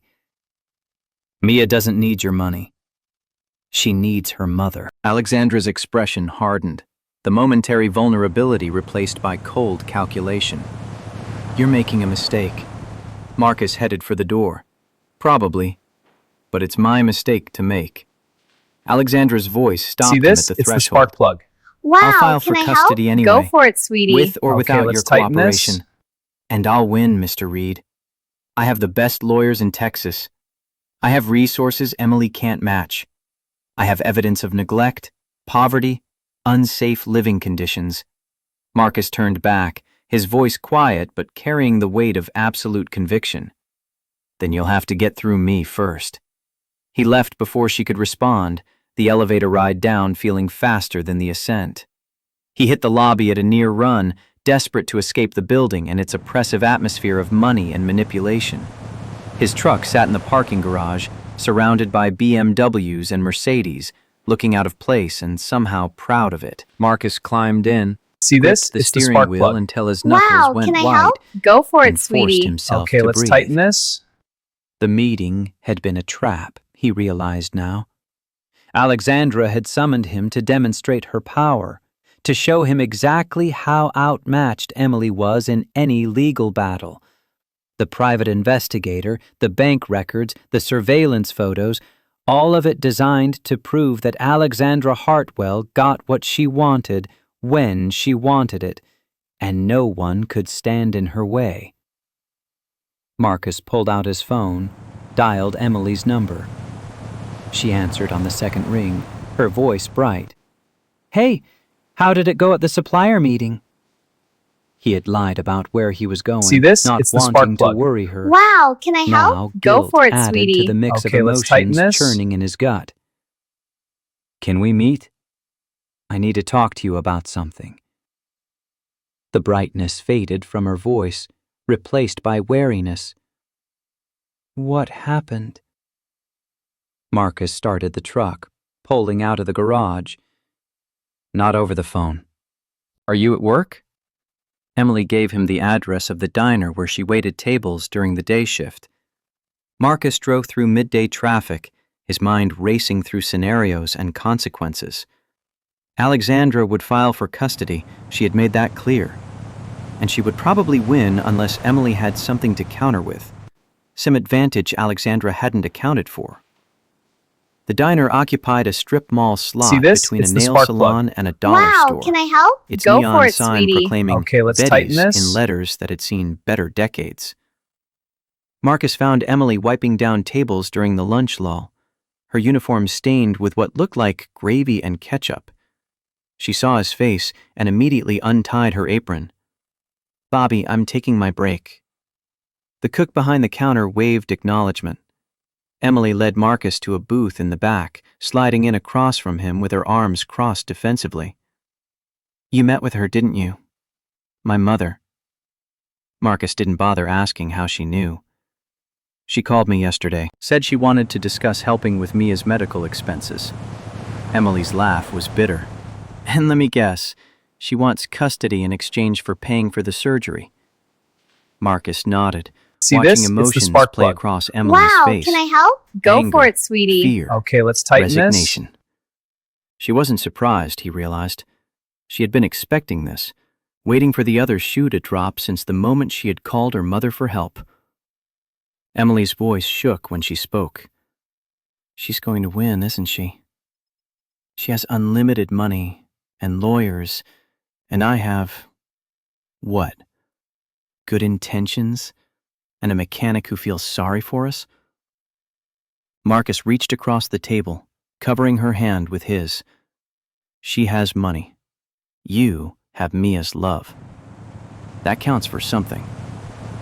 Emily pulled her hand back, standing abruptly. "Love doesn't win custody battles, money does. Power does." She See paced this? the narrow It's the space spark plug. between booths, Wow, can her I help? agitation Go visible for it, in sweetie. every sharp Okay, let's movement. tighten this. I knew this would happen. I knew the second I called her, the second I showed any weakness, she would swoop in and try to take control. Marcus let her pace, let her work through the anger and fear without trying to fix it or minimize it. When she finally stopped, leaning against the wall with her eyes closed, he spoke quietly. "There might be a way." Emily opened her eyes. "What way?" Marcus pulled out his phone, showed her the contact he had saved earlier. "Diane Foster, family law attorney. She's good, and she owes me a favor from back when I helped her brother avoid a lemon car purchase." Emily looked at the name, See hope this? and It's the spark skepticism plug. warring on Wow, her face. can I help? Go for it, "I can't sweetie. afford a Okay, lawyer, let's tighten this. especially not one good enough to go up against whoever my mother hires." Marcus pocketed his phone. "I'll cover it. Consider it part of the fundraising effort." Emily shook her head violently. "No, absolutely not. You're already giving your life savings from Mia's surgery. I can't take more from you." They argued in tense whispers, neither wanting to draw attention from the handful of customers scattered throughout the diner. Emily insisted she would represent herself or find legal aid. Marcus countered that pro bono lawyers were overworked and underprepared, no match for the machine Alexandra would bring to bear. Finally, Marcus played his trump card. "What if I See moved this? in with It's the you?" spark plug. Wow, Emily can I stopped help? mid-sentence, Go for it, her sweetie. mouth hanging Okay, let's open. tighten this. "What?" Marcus's mind raced, the idea forming even as he spoke it. "Not romantically, but legally, if we're cohabitating, if I can testify that I've observed you parenting Mia in a stable home environment, it strengthens your case." Emily's expression cycled through confusion, hope, and suspicion in rapid succession. "You want to move in? With me and Mia? In my one-bedroom apartment?" Marcus heard the absurdity even as he doubled down on it. "You need stability. CPS needs to see improvement in living conditions. I have a 3-bedroom house sitting empty." See this? It's the spark The plug. implication hung Wow, can I unspoken. help? Go for it, sweetie. Emily's eyes Okay, let's widened. tighten this. "You want us to move in with you? Marcus nodded, the plan solidifying in his mind. You and Mia take 2 bedrooms. I keep the 3rd. We split utilities and groceries. On paper, you're renting from me. Completely legitimate. Gives you better living conditions, satisfies CPS requirements. Emily sank back into the booth, her hands trembling. That's insane. Marcus sat across from her. Probably, but it's also strategic. Alexandra can't argue you're providing inadequate housing if you're living in a safe neighborhood with plenty of space. Emily stared at him like he had suggested they rob a bank. We barely know each other. You're offering to let strangers live in your house? See this? It's the spark plug. Marcus thought about Wow, can I Ethan's help? room, Go for it, untouched sweetie. for 5 Okay, years, let's tighten this. waiting for a purpose that would never come. He thought about the empty bedrooms and silent hallways, the house that had become a mausoleum to grief. Maybe I need this as much as you do. The honesty of the statement surprised them both. Emily's defenses cracked, vulnerability showing through. What if it doesn't work? What if Mia gets attached and then things fall apart? Marcus had no good answer for that. He could only offer the truth. Then we'll deal with it. But right now, we deal with your mother and her custody suit. Everything else is secondary. Emily pulled out her phone, scrolled through something Marcus couldn't see. When she looked up, her eyes were wet, but her voice See was this? steady. It's the spark plug. Wow, I got a can notice I help? yesterday. Go for it, sweetie. CPS Okay, is let's coming tighten back this. in 2 weeks for a follow-up inspection. The caseworker said if conditions haven't improved, they'll recommend temporary foster placement pending a full hearing. The revelation hit Marcus like cold water. 2 weeks. Not months or even weeks of breathing room, but 14 days to completely restructure Emily's living situation or risk losing Mia to the system. His voice came out harder than intended. Then we don't have time to debate. Start packing tonight. I'll clear out the spare bedrooms this weekend. Emily wiped at her eyes, smearing mascara across her cheekbones. This is crazy. Marcus stood, pulling out his wallet to leave money for See this? coffee It's they the spark hadn't plug. ordered. Wow, can I help? Crazy Go for is it, letting your sweetie. mother win Okay, let's tighten because this. you're too proud to accept help. The words were harsher than he meant them, but they had the desired effect. Emily straightened, her jaw setting in a line Marcus was beginning to recognize as her stubborn streak manifesting. Fine, but we do this right. Rental agreement, everything documented, completely legal. Marcus nodded. I'll have Diane draw up the paperwork. You can move in this weekend. He left before the reality of what he had just committed to could sink in fully. The drive back to his garage felt surreal, like he was watching himself make decisions from outside his body. 3 days ago, he had been living alone, speaking See to this? almost It's the spark no plug. one, Wow, existing can in I the help? carefully Go for controlled it, routine sweetie. that Okay, had let's kept him tighten functional this. for 5 years. Now he was about to have a woman and child living in his house, disrupting every aspect of that routine, forcing him to engage with the world in ways he had been avoiding. The garage was busy when he returned, 2 customers waiting with car problems that required his immediate attention. Marcus threw himself into the work, grateful for the distraction, for problems that could be diagnosed and fixed with the right tools and knowledge. But his mind kept drifting to Ethan's room, to the door he hadn't opened in years, to the decision he would have to make about whether to let Mia use that space or keep it locked away like a shrine to what was lost. By closing time, he had made up his mind. See this? It's Eaton's the spark room plug. would remain closed. Wow, can I help? Mia Go could for it, have the guest sweetie. room. Okay, let's Emily, tighten the this. office he barely used. The boundaries would be maintained, the shrine preserved, his grief protected behind a door that would stay shut. He drove home, rehearsing the conversation he would have with himself while boxing up office supplies and clearing space in closets.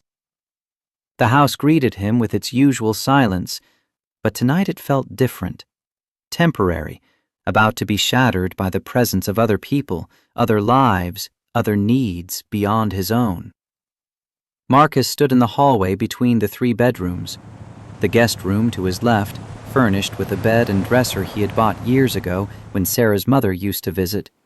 The office to his right, containing a desk buried under old tax See this? returns It's the and spark plug. maintenance manuals. Wow, can I help? And straight Go ahead, for it, sweetie. Ethan's Okay, door, let's tighten this. closed as always.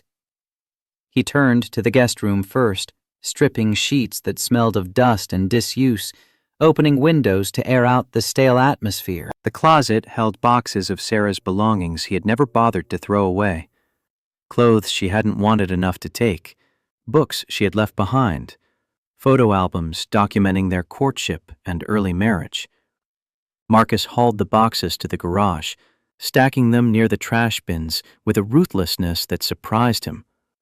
5 years of holding on to the past, treating every object as sacred, and now he was clearing it all out with the efficiency of someone late for an appointment. The office took longer.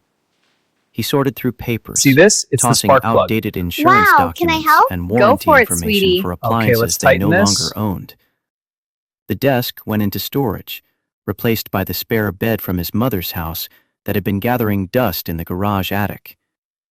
By midnight, both rooms were ready. Clean sheets, empty closets, space for Emily and Mia to exist without tripping over Marcus's carefully preserved grief at every turn. He stood in the hallway again, this time letting his gaze linger on Ethan's door. His hand reached for the knob, stopped, fell back to his side. Not tonight. Maybe not ever. Some boundaries had to remain intact, or he would lose himself completely in See this this? It's the dangerous spark game plug. of playing Wow, house can with I help? strangers. Go for it, sweetie. Okay, let's tighten this. Friday evening, Emily's Honda pulled into his driveway, loaded with garbage bags and cardboard boxes. Marcus helped unload while Mia explored the house with the excited energy of a child who had never had her own bedroom before. Emily moved through the space carefully, touching nothing, her posture screaming discomfort at accepting this level of help. "We'll be out of your way as much as possible. I work most evenings, and Mia's good at keeping herself busy." Marcus carried boxes to the guest room, now designated as Emily's space. "This is your home now. You don't need to hide in your room." Emily followed this? with a It's the bag of spark plug. clothes. Wow, For how can I long, help? though? Go for Until it, the sweetie. CPS Okay, let's inspection? tighten this. Until the custody hearing? When does this arrangement end? Marcus set down the box, turning to face her directly. "When it stops working. Until then, we make it work." The simplicity of the answers seemed to settle something in Emily. She nodded, unpacking with more confidence, claiming space in the closet and dresser with the tentative movements of someone who had learned not to get too comfortable anywhere. Mia appeared in the doorway, her stuffed rabbit tucked under one arm. "Mr. Marcus, can I see the room with all the race cars?" Marcus felt his chest constrict. Emily's hand flew to Mia's shoulder. "Honey, no. See this? That's It's the Mr. spark plug. Marcus's private Wow, room. can I help? We don't Go go for in it, there." sweetie. Okay, let's Mia's tighten face this. fell, but she nodded with the practiced acceptance of a child used to disappointment. "Okay. My room is nice too."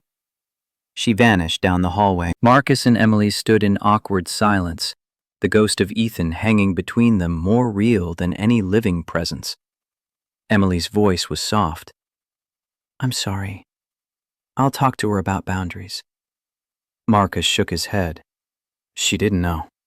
It's fine. But it wasn't fine, and they both knew it.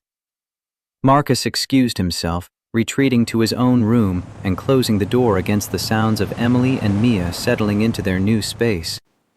He sat on his bed, head in his hands, wondering what he had gotten himself into. See this? It's the spark plug. The weekend Wow, passed in a can I blur help? of adjustment. Go for it, sweetie. Mia woke Okay, let's early, tighten this. her excited chatter filtering through walls Marcus had forgotten were so thin. Emily cooked breakfast, the smell of bacon and eggs foreign in a kitchen that usually only produced coffee and toast.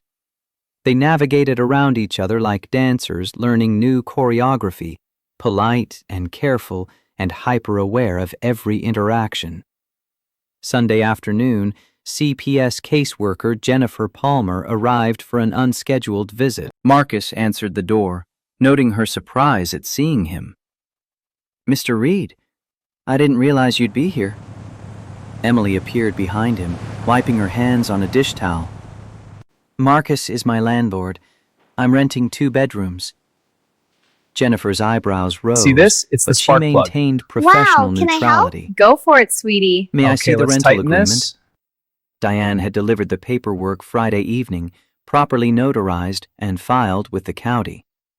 Emily produced it from a folder she kept ready, the motion practiced like she had been expecting this visit. Jennifer reviewed the document, then conducted a thorough inspection. She noted Mia's bedroom with its fresh paint and new curtains Marcus had hung yesterday. She checked the kitchen, saw the refrigerator stocked with healthy food, the pantry organized and full.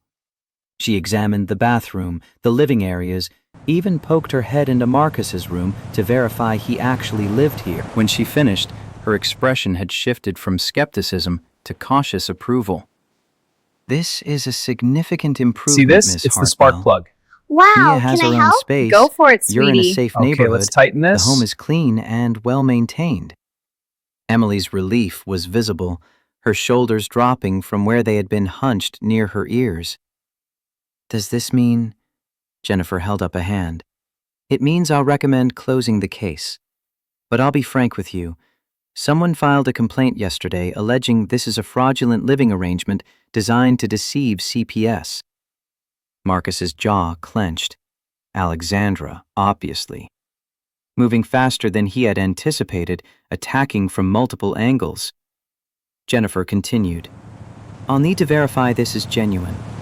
Utility bills in your name, mail delivery, evidence you're actually residing here and not just staging for inspections." Emily See this? nodded, It's the spark her plug. voice steady Wow, despite the can I fear help? Marcus Go could for see it, in her sweetie. eyes. Okay, let's tighten this. "I can provide all of that. This is my home." Jennifer made notes, her pen scratching across her clipboard. "Good. I'll be back in 30 days for a final check. If everything remains consistent, we'll close the case." She left with a reminder to call if circumstances changed.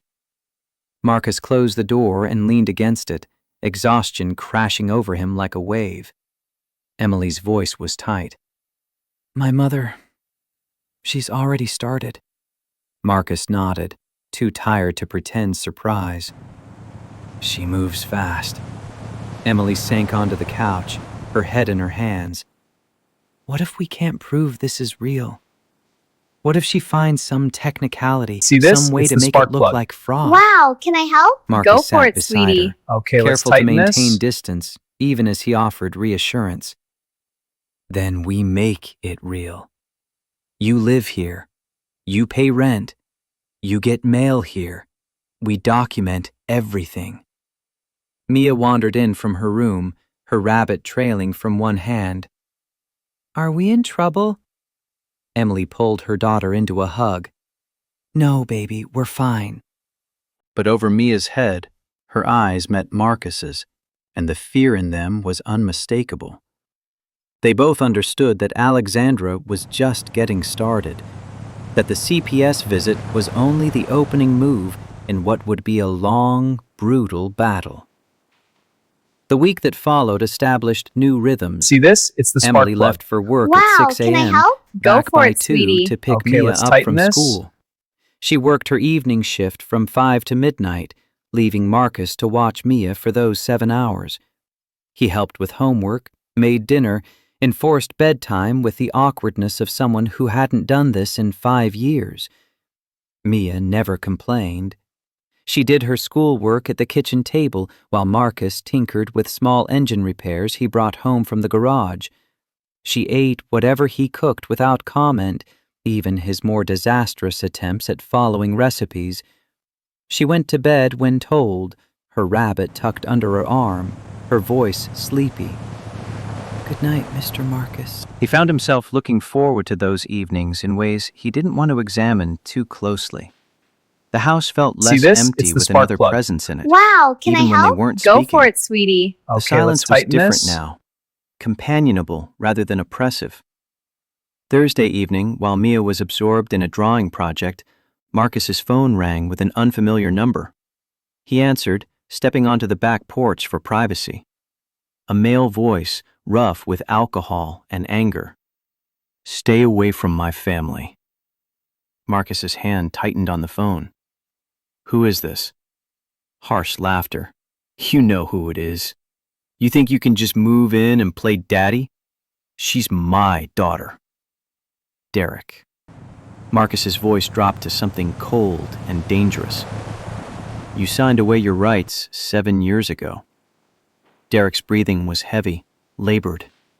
"I was young. See this? It's the I made a spark plug. mistake. Wow, But can I she's help? still mine. Go for it, sweetie. And Okay, you? let's tighten this. You're just some pathetic old man trying to replace his dead kid."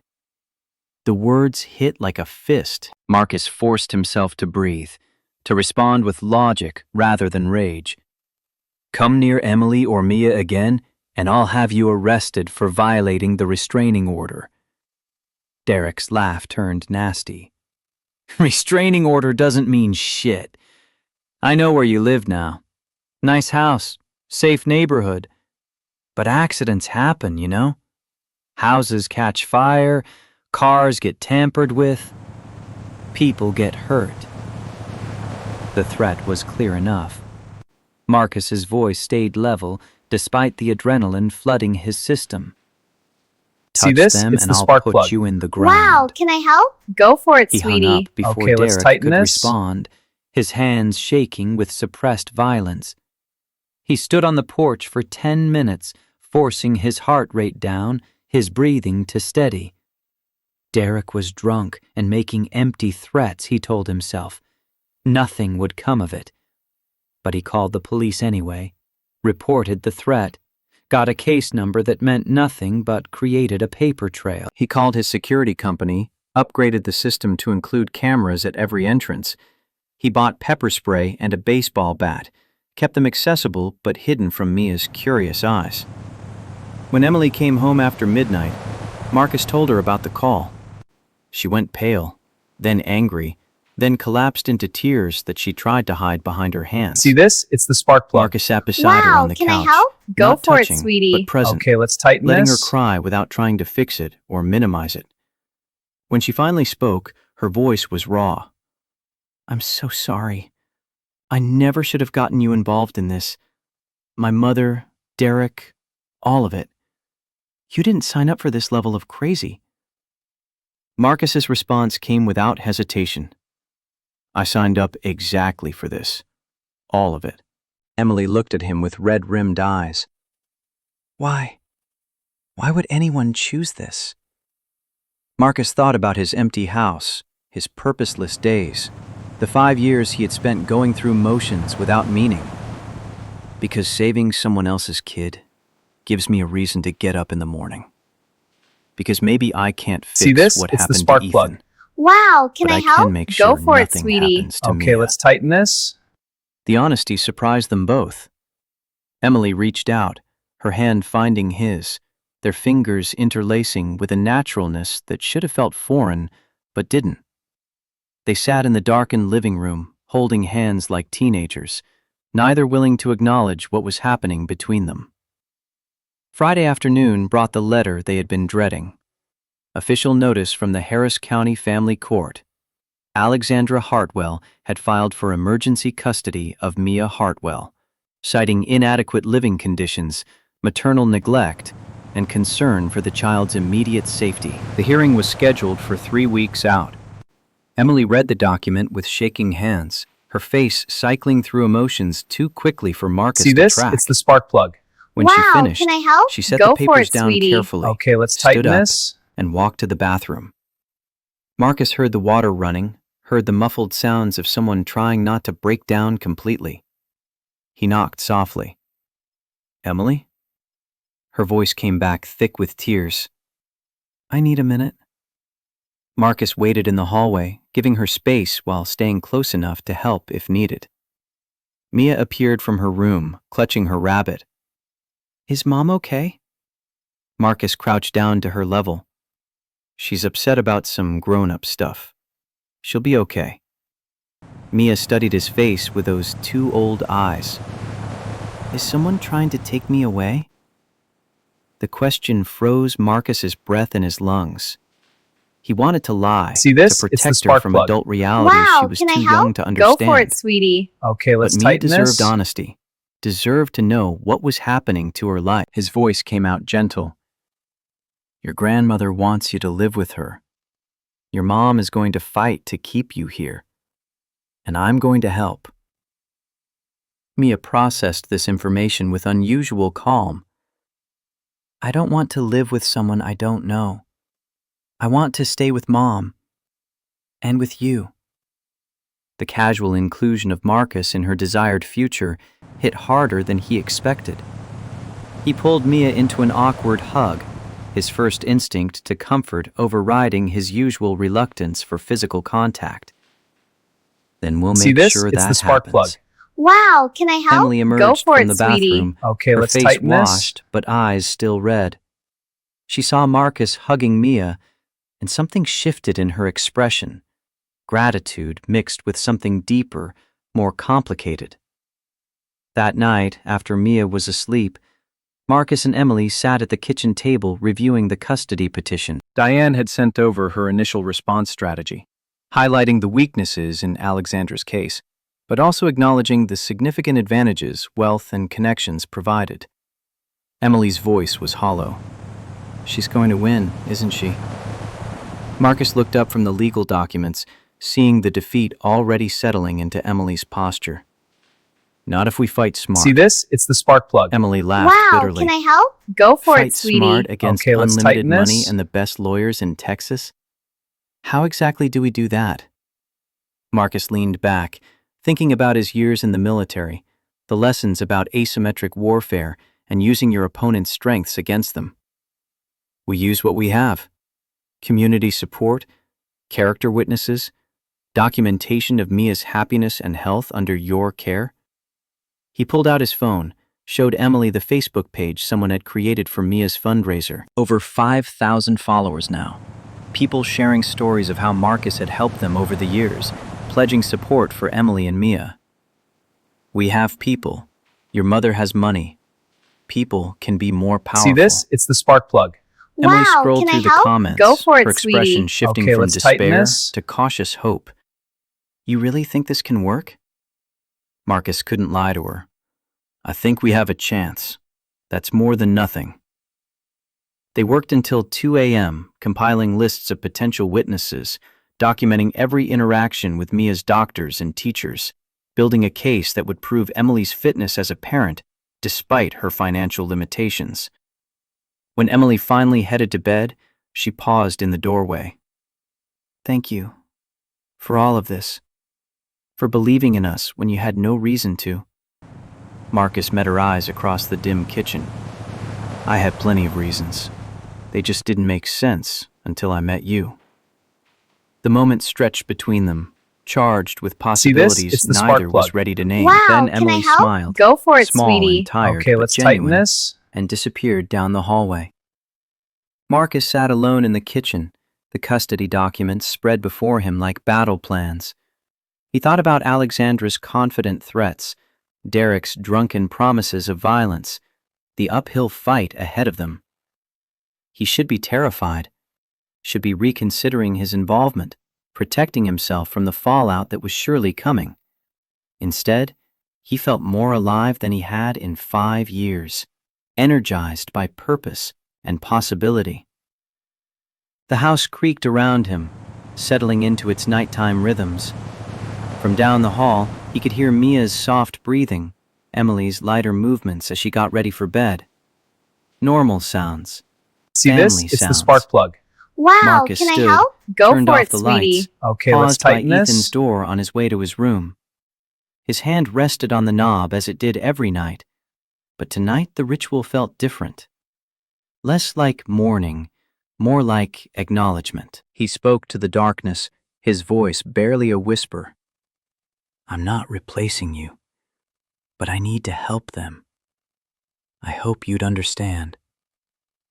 No answer came, but Marcus felt something shift inside himself. Permission, maybe, or forgiveness, or simply the recognition that holding on to grief with both hands meant he couldn't reach for anything else.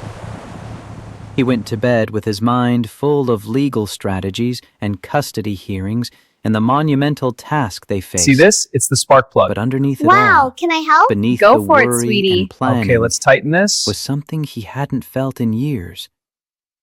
Hope. The Harris County Courthouse stood imposing against a gray November sky, its limestone facade weathered by decades of Texas heat and human drama. Marcus pulled into the parking garage 2 hours before the scheduled hearing, his hands steady on the wheel despite the tension coiling in his gut. Emily sat beside him, dressed in the only professional outfit she owned, a dark blue dress Diane had helped her pick from a consignment shop. In the back seat, Mia clutched her rabbit, silent in the way children become when they sense adult anxiety too profound to name. They found Diane waiting in the hallway outside Family Court See this? Division It's the 3. spark plug. Her briefcase Wow, can I open on a help? bench. Go for it, sweetie. Documents Okay, let's organized with the tighten this. precision of someone who had fought these battles too many times to count. She looked up as they approached, her expression settling into something between encouragement and grim realism. Diane's voice was low, meant only for their ears. Thomas Crane arrived 30 minutes ago with a paralegal and an associate. Alexandra is already inside with her own therapist on standby as a potential witness. Emily's face went pale beneath her careful makeup. Marcus placed a hand on the small of her back, a gesture of support that had become natural over the past 3 weeks of preparation and late-night strategy sessions. Diane continued, her tone shifting to something firmer. See this? Remember it's the what we spark plug. discussed. Wow, can Answer I help? only Go for it, what's sweetie. asked. Okay, Don't let's tighten volunteer this. information. If you need time to think, take it. And Emily, no matter what Crane says about your choices or your mother, stay calm. They entered the courtroom together, Marcus and Emily flanking Diane, while Mia was escorted to a separate waiting room with the child advocate. The space was smaller than Marcus expected, more institutional than dramatic. Fluorescent lights casting harsh shadows, wood paneling that had absorbed decades of testimony and tears. Alexandra sat at the plaintiff's table with Thomas Crane, her posture perfect, her suit tailored to project authority without ostentation. She didn't look at Emily as they entered, her gaze fixed straight See ahead this? like It's a the spark general plug. surveying a Wow, battlefield can I she help? expected Go to for it, win. sweetie. Okay, let's tighten Judge this. Martha Henderson entered precisely at 9 a.m., her black robe settling around her like armor. She was older than her photograph suggested, her gray hair pulled back severely, her face lined with the weight of decisions that shaped children's lives. Her voice carried the weary authority of someone who had heard every excuse and witnessed every tragedy. We're here regarding the petition for emergency custody, filed by Alexandra Hartwell, concerning the minor child, Mia Hartwell. Let's proceed. Thomas Crane stood, his movements calculated to project confidence, bordering on inevitability. Your Honor, my client seeks custody of her granddaughter out of See this? genuine It's the spark concern for plug. the child's Wow, welfare. can I help? Go Ms. for Emily it, sweetie. Hartwell, Okay, let's despite her tighten this. obvious affection for her daughter, lacks the financial resources, stable housing, and mature judgment necessary to provide adequate care. He presented his case with surgical efficiency. Photographs of Emily's former apartment, documentation of her poverty-level income, medical records showing Mia's condition deteriorating due to delayed surgery. Each piece of evidence landed like a hammer blow, building a narrative of maternal failure through circumstance rather than malice. Crane called Alexandra to the stand first, and she moved with the grace of someone accustomed to commanding rooms. Under his questioning, she painted herself as a concerned grandmother who had watched from a distance as her daughter struggled, See this? who had It's the offered spark help plug. only Wow, to be can I help? rejected Go by for it, stubborn sweetie. pride. Okay, let's tighten this. Her voice caught with practiced emotion when she described learning about Mia's heart condition. I would have paid for everything immediately, the surgery, the aftercare, whatever she needed. But Emily wouldn't even speak to me until it became a crisis. Diane stood for cross-examination, her approach scalpel sharp. Mrs. Hartwell, when did you first learn of Mia's existence? Alexandra's composure flickered. Emily cut off contact when she was pregnant. I didn't know about the birth until several years later. Diane pressed. But you've had private investigators tracking your daughter for 8 years. You knew about Mia within weeks of her birth, See didn't this? you? It's the spark plug. Crane objected, Wow, but the can I damage help? was done. Go for it, sweetie. Alexandra's Okay, let's admitted tighten surveillance this. painted her concern in a different light. Less loving grandmother, more controlling matriarch. Diane continued. In those 8 years, how many times did you attempt to contact Emily directly? Alexandra's jaw tightened. She made it clear she wanted no relationship. Diane's voice sharpened. That's not what I asked. How many times, Mrs. Hartwell? Alexandra's admission came quietly. None. The courtroom silence felt heavy. Diane let the answer hang before asking her next question. So your first direct contact with your daughter in 8 years was to demand custody of her child in exchange for medical care? Crane's objection was sustained, but the point See had this? landed. It's the spark plug. Judge Henderson Wow, made can I notes, help? Go her for it, expression sweetie. unreadable. Okay, let's When tighten Emily this. took the stand, Crane attacked with the precision of a surgeon, identifying weak points. He walked her through every job change, every missed rent payment, every time Mia had gone to bed hungry because money ran out before the month ended. Crane's voice carried mock sympathy. You love your daughter, don't you, Miss Hartwell? Emily's response was immediate. More than anything. Crane nodded as if this confirmed something. Then surely you must recognize that loving her means wanting the best for her. And the best is financial security, medical care, educational opportunities your mother can provide, but you cannot. Emily's hands gripped the witness stand, her knuckles See white. this? It's the spark plug. The best Wow, is can being I with her help? mother Go who for loves it, her. sweetie. Okay, let's Money tighten can't this. replace that. Crane pounced. But money can save her life. The surgery she needs costs $80,000. You don't have $80,000, do you? Emily's voice wavered. No, but we've raised... Crane interrupted.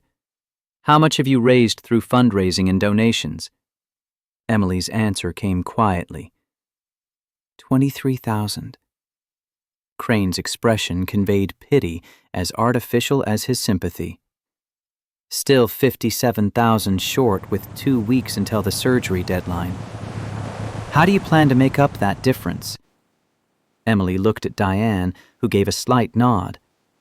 Emily's voice steadied. See this? It's the spark plug. Marcus Reed Wow, has can I committed help? his savings Go for it, to sweetie. cover the Okay, remaining let's costs. tighten this. Crane seized the opening. Ah, yes, Mr. Reed. The mechanic you've been living with for 3 weeks. Tell me, Miss Hartwell, how long have you known Mr. Reed?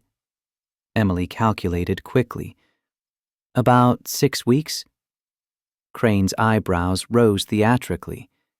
6 weeks? And in that time, he's given you free car repairs, organized fundraisers, offered you housing, and now committed $45,000 of his savings to your daughter's medical care. That seems extraordinarily generous for a virtual stranger. Emily's voice hardened. Marcus is a good person who saw someone in need and helped. See this? It's the spark plug. Crane's smile Wow, was thin. can I help? Go for it, Or sweetie. he's a lonely Okay, widower let's tighten this. who lost his own child and is trying to replace that loss by inserting himself into your family. Diane's objection was immediate, but Crane had already moved on, having planted the seed of doubt about Marcus's motivations.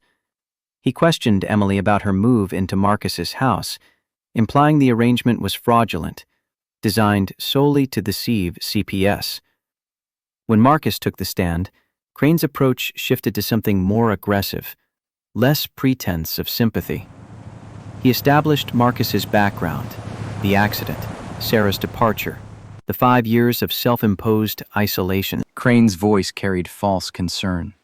You've suffered See this? tremendous It's the loss, spark Mr. plug. Reed. Wow, Anyone would can I understand help? your desire for to it, fill that sweetie. void. Okay, let's tighten this. Marcus's response was flat. I'm not trying to fill a void. Crane consulted his notes. You keep your deceased son's room exactly as it was 5 years ago, untouched, unopened. That suggests unresolved grief, doesn't it? Marcus felt his chest tighten but kept his voice level. It suggests I'm not ready to let go. That's not the same thing. Crane pressed. Your ex-wife left because she believed you were responsible for your son's death. Do you blame yourself? The question landed like a physical blow. Marcus forced himself to breathe, to answer with the truth Diane had coached him to offer. I blame the drunk driver See this? who ran It's the the red spark light. plug.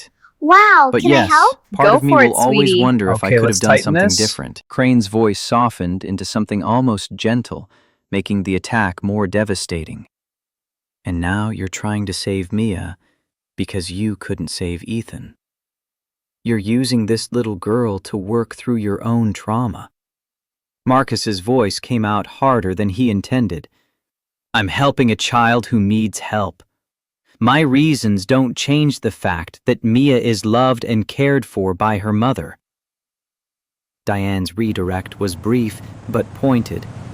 She had Marcus describe his observations of Emily's parenting, the patient homework help, the creative meals on a limited budget, the bedtime See stories this? It's the and spark morning plug. routines Wow, that spoke can of I help? genuine Go care. for it, sweetie. Okay, She had let's him tighten detail this. Mia's transformation from the anxious child he first met to the happy, confident girl who now drew pictures of their house and called it home.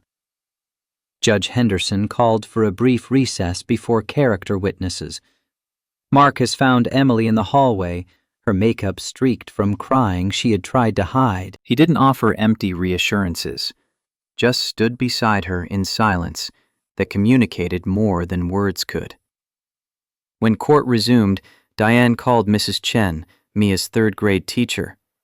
The elderly woman took the stand with the dignity of someone who had spent 40 years shaping young minds and knew what genuine care looked like. Her voice was clear despite her age. See this? It's the Mia spark plug. is one of the Wow, brightest, can I help? most Go for it, emotionally sweetie. intelligent Okay, let's students I've tighten taught. this. She's kind to classmates, excels academically despite her medical challenges, and speaks constantly about her mother with obvious love and admiration. Diane asked about the recent months. Have you noticed any changes since Emily moved in with Mr. Reed? Mrs. Chen smiled. Mia brings better lunches now.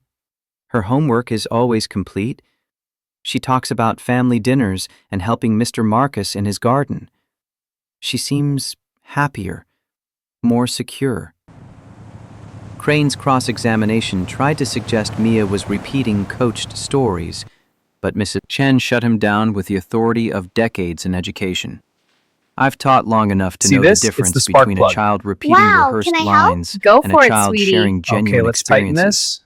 Mia is genuinely happy.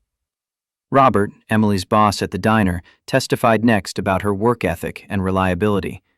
He described a woman who had never missed a shift, who took on extra hours whenever possible, who treated customers with grace even when exhausted.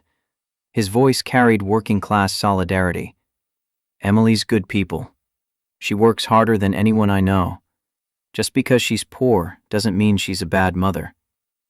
The statement hung in the courtroom like a challenge. Judge Henderson made more notes. Jennifer Palmer, the CPS caseworker, provided the most damaging testimony for Alexandra's case. She described her initial concerns about Emily's living conditions and her subsequent satisfaction with the improvements. See Diane this? It's the asked spark plug. pointedly, Wow, Did can you I find help? any evidence of for it, neglect sweetie. or abuse? Okay, let's tighten this. Jennifer's response was firm. None. Emily loves her daughter and provides appropriate care within her means. The housing situation has been resolved. I recommended closing the case. Crane tried to resurrect the fraud angle, but Jennifer shut it down. I conducted multiple unscheduled visits. The living arrangement is genuine. Mia has her own room, her own space, stability she lacked before. Judge Henderson called for lunch recess, announcing she would hear from Mia in chambers afterward. Marcus, Emily, and Diane sat in a nearby deli, too anxious to eat the sandwiches they had ordered. Emily's voice was hollow. She's going to ask Mia who she wants to live with. See this? What if It's Mia the says spark the plug. wrong thing? Wow, can I help? What if she's Go too for it, nervous to sweetie. express Okay, herself? let's tighten this. Diane's response was gentle but honest. Mia's old enough that her preference will carry significant weight. We have to trust that she'll speak her truth. Marcus thought about the little girl with the worn rabbit, her old soul wisdom that saw through adult pretense to the heart of things. He trusted Mia to know her own mind, even if the adults around her couldn't see clearly. When court resumed, only Judge Henderson, Mia, and the lawyers entered chambers. Marcus and Emily waited in the hallway, each minute stretching into eternity. Alexandra stood at the opposite end, her posture betraying none of the anxiety Marcus suspected she felt. 40 minutes passed before See the this? doors It's opened. the spark plug. Mia Wow, emerged, can I help? holding the Go child for it, advocate's sweetie. hand, Okay, let's her tighten face this. serious but calm. She walked directly to Emily, climbing into her mother's lap with the unself-conscious affection of a child who had never doubted her welcome. Emily held her daughter close, whispering questions Mia answered with nods and small sounds of reassurance. Marcus watched them together, the bond so obvious it seemed impossible any court could sever it. Judge Henderson called everyone back into the courtroom, her expression revealing nothing of her thoughts. She settled into her chair, reviewed her notes for several long minutes, then looked up at the assembled parties. Her voice carried the weight of final judgment. I have reviewed all evidence and testimony. I've spoken See with this? Mia It's the spark extensively plug. about her wishes Wow, can I and help? her understanding Go for it, of this sweetie. situation. Okay, let's tighten this. Emily's hand found Marcus's, her grip desperate. He squeezed back, offering what support he could through simple contact. Judge Henderson continued. Mrs. Hartwell, your concern for your granddaughter is evident. Your resources are considerable. In purely material terms, you could provide advantages Emily cannot match. Alexandra's expression didn't change, but something shifted in her posture. The first hint of triumph. The judge's next words erased it. However, this court's primary consideration is the child's best interest, which extends beyond material comfort to emotional security, stability, and the preservation of healthy parental bonds. See this? It's the She spark looked plug. directly at Emily. Wow, can I help? Miss Go Hartwell, for it, sweetie. you've made Okay, mistakes. let's tighten this. You've struggled financially, but you've never failed to put your daughter's needs first. The evidence shows Mia is thriving under your care, particularly since you've stabilized your housing situation. Judge Henderson's gaze moved to Alexandra. Mrs. Hartwell, you've demonstrated concern, but your 8-year absence from Emily's life raises serious questions about your motivations. Your attempt to leverage medical necessity into custody modification suggests a pattern of using resources as control mechanisms. Alexandra's composure cracked, hurt flashing across her face before she could mask it. Crane placed a hand on her arm in silent caution. Judge Henderson delivered her ruling. I'm denying the petition for emergency See this? custody. It's the spark plug. Physical custody Wow, can I remains help? with Emily Go Hartwell. for it, sweetie. Okay, Emily's let's tighten sob this. of relief was audible throughout the courtroom. Mia hugged her mother tighter, understanding enough to know they had won something important. But the judge wasn't finished. However, I'm ordering shared legal custody. Mrs. Hartwell, you will have input on major medical and educational decisions. You will also have supervised visitation rights, 2 afternoons per week, to be scheduled at Emily's convenience. She looked at both women with an expression that had seen too many families destroy themselves. I'm also ordering family counseling for all 3 of you. You need to learn how to co-parent Mia without using her as a weapon in whatever war you've been fighting for 8 years. Her gavel came down with finality. This hearing is adjourned. The See courtroom this? It's the erupted spark in plug. quiet chaos. Wow, can I Diane was help? already Go for gathering it, papers, sweetie. Okay, providing let's tighten Emily with this. information about next steps and visitation schedules. Marcus stood back, giving mother and daughter space to process their relief. Alexandra remained at her table, Crane speaking to her in low, urgent tones. She looked across the courtroom at Emily, and for the first time, Marcus saw past the corporate armor to something raw beneath. Not anger or triumph, but loss. Emily noticed too. She stood, still holding Mia, and walked toward her mother with steps that seemed to cost her everything. Marcus wanted to stop her, to protect her from more pain, but recognized this was her choice to make. Emily's voice was See this? quiet It's when the she spark spoke, plug. Wow, audible can I only help? because Go the for it, courtroom had sweetie. gone silent. Okay, let's tighten this. Thank you for caring, even if you showed it wrong. Alexandra's mask crumbled completely. Tears spilled down her face, aging her a decade in seconds. I don't know how to do this. How to be in your life without controlling it. Emily's own tears fell freely. Neither do I, but maybe we figure it out together. Mia reached out from Emily's arms, her small hand extended toward the grandmother she had never met. Alexandra took it with shaking fingers, her breath hitching on something between a laugh and a sob. They stood there in the empty courtroom, 3 generations of See women this? It's who the had spark hurt plug. each other Wow, and can I been help? hurt, Go for it, sweetie. beginning the Okay, let's fragile tighten this. work of healing. Marcus watched from a distance, understanding his role was to support, not intrude. Later, in the parking garage, Emily collapsed against her car, the adrenaline crash hitting hard. Marcus caught her before she could slide to the ground, holding her steady while she shook with delayed reaction. Her voice was muffled against his chest. We won. I can't believe we actually won. Marcus's arms tightened around her, the embrace crossing boundaries they had been carefully maintaining. You won. I just helped. Emily pulled back enough to look at him, her eyes red but clear. See this? It's the spark plug. No, Wow, can I help? we won. Go for it, sweetie. This Okay, was let's never tighten this. just my fight. Mia tugged on Marcus's sleeve. Does this mean we still live together? The question carried more weight than a child should have to carry. Marcus crouched down to her level. If that's what your mom wants. Mia looked at Emily, who nodded through her tears. Mia threw her arms around Marcus's neck. Good, because you're family now. The declaration settled over them like a benediction. Marcus closed his eyes, feeling something shift fundamentally in his chest.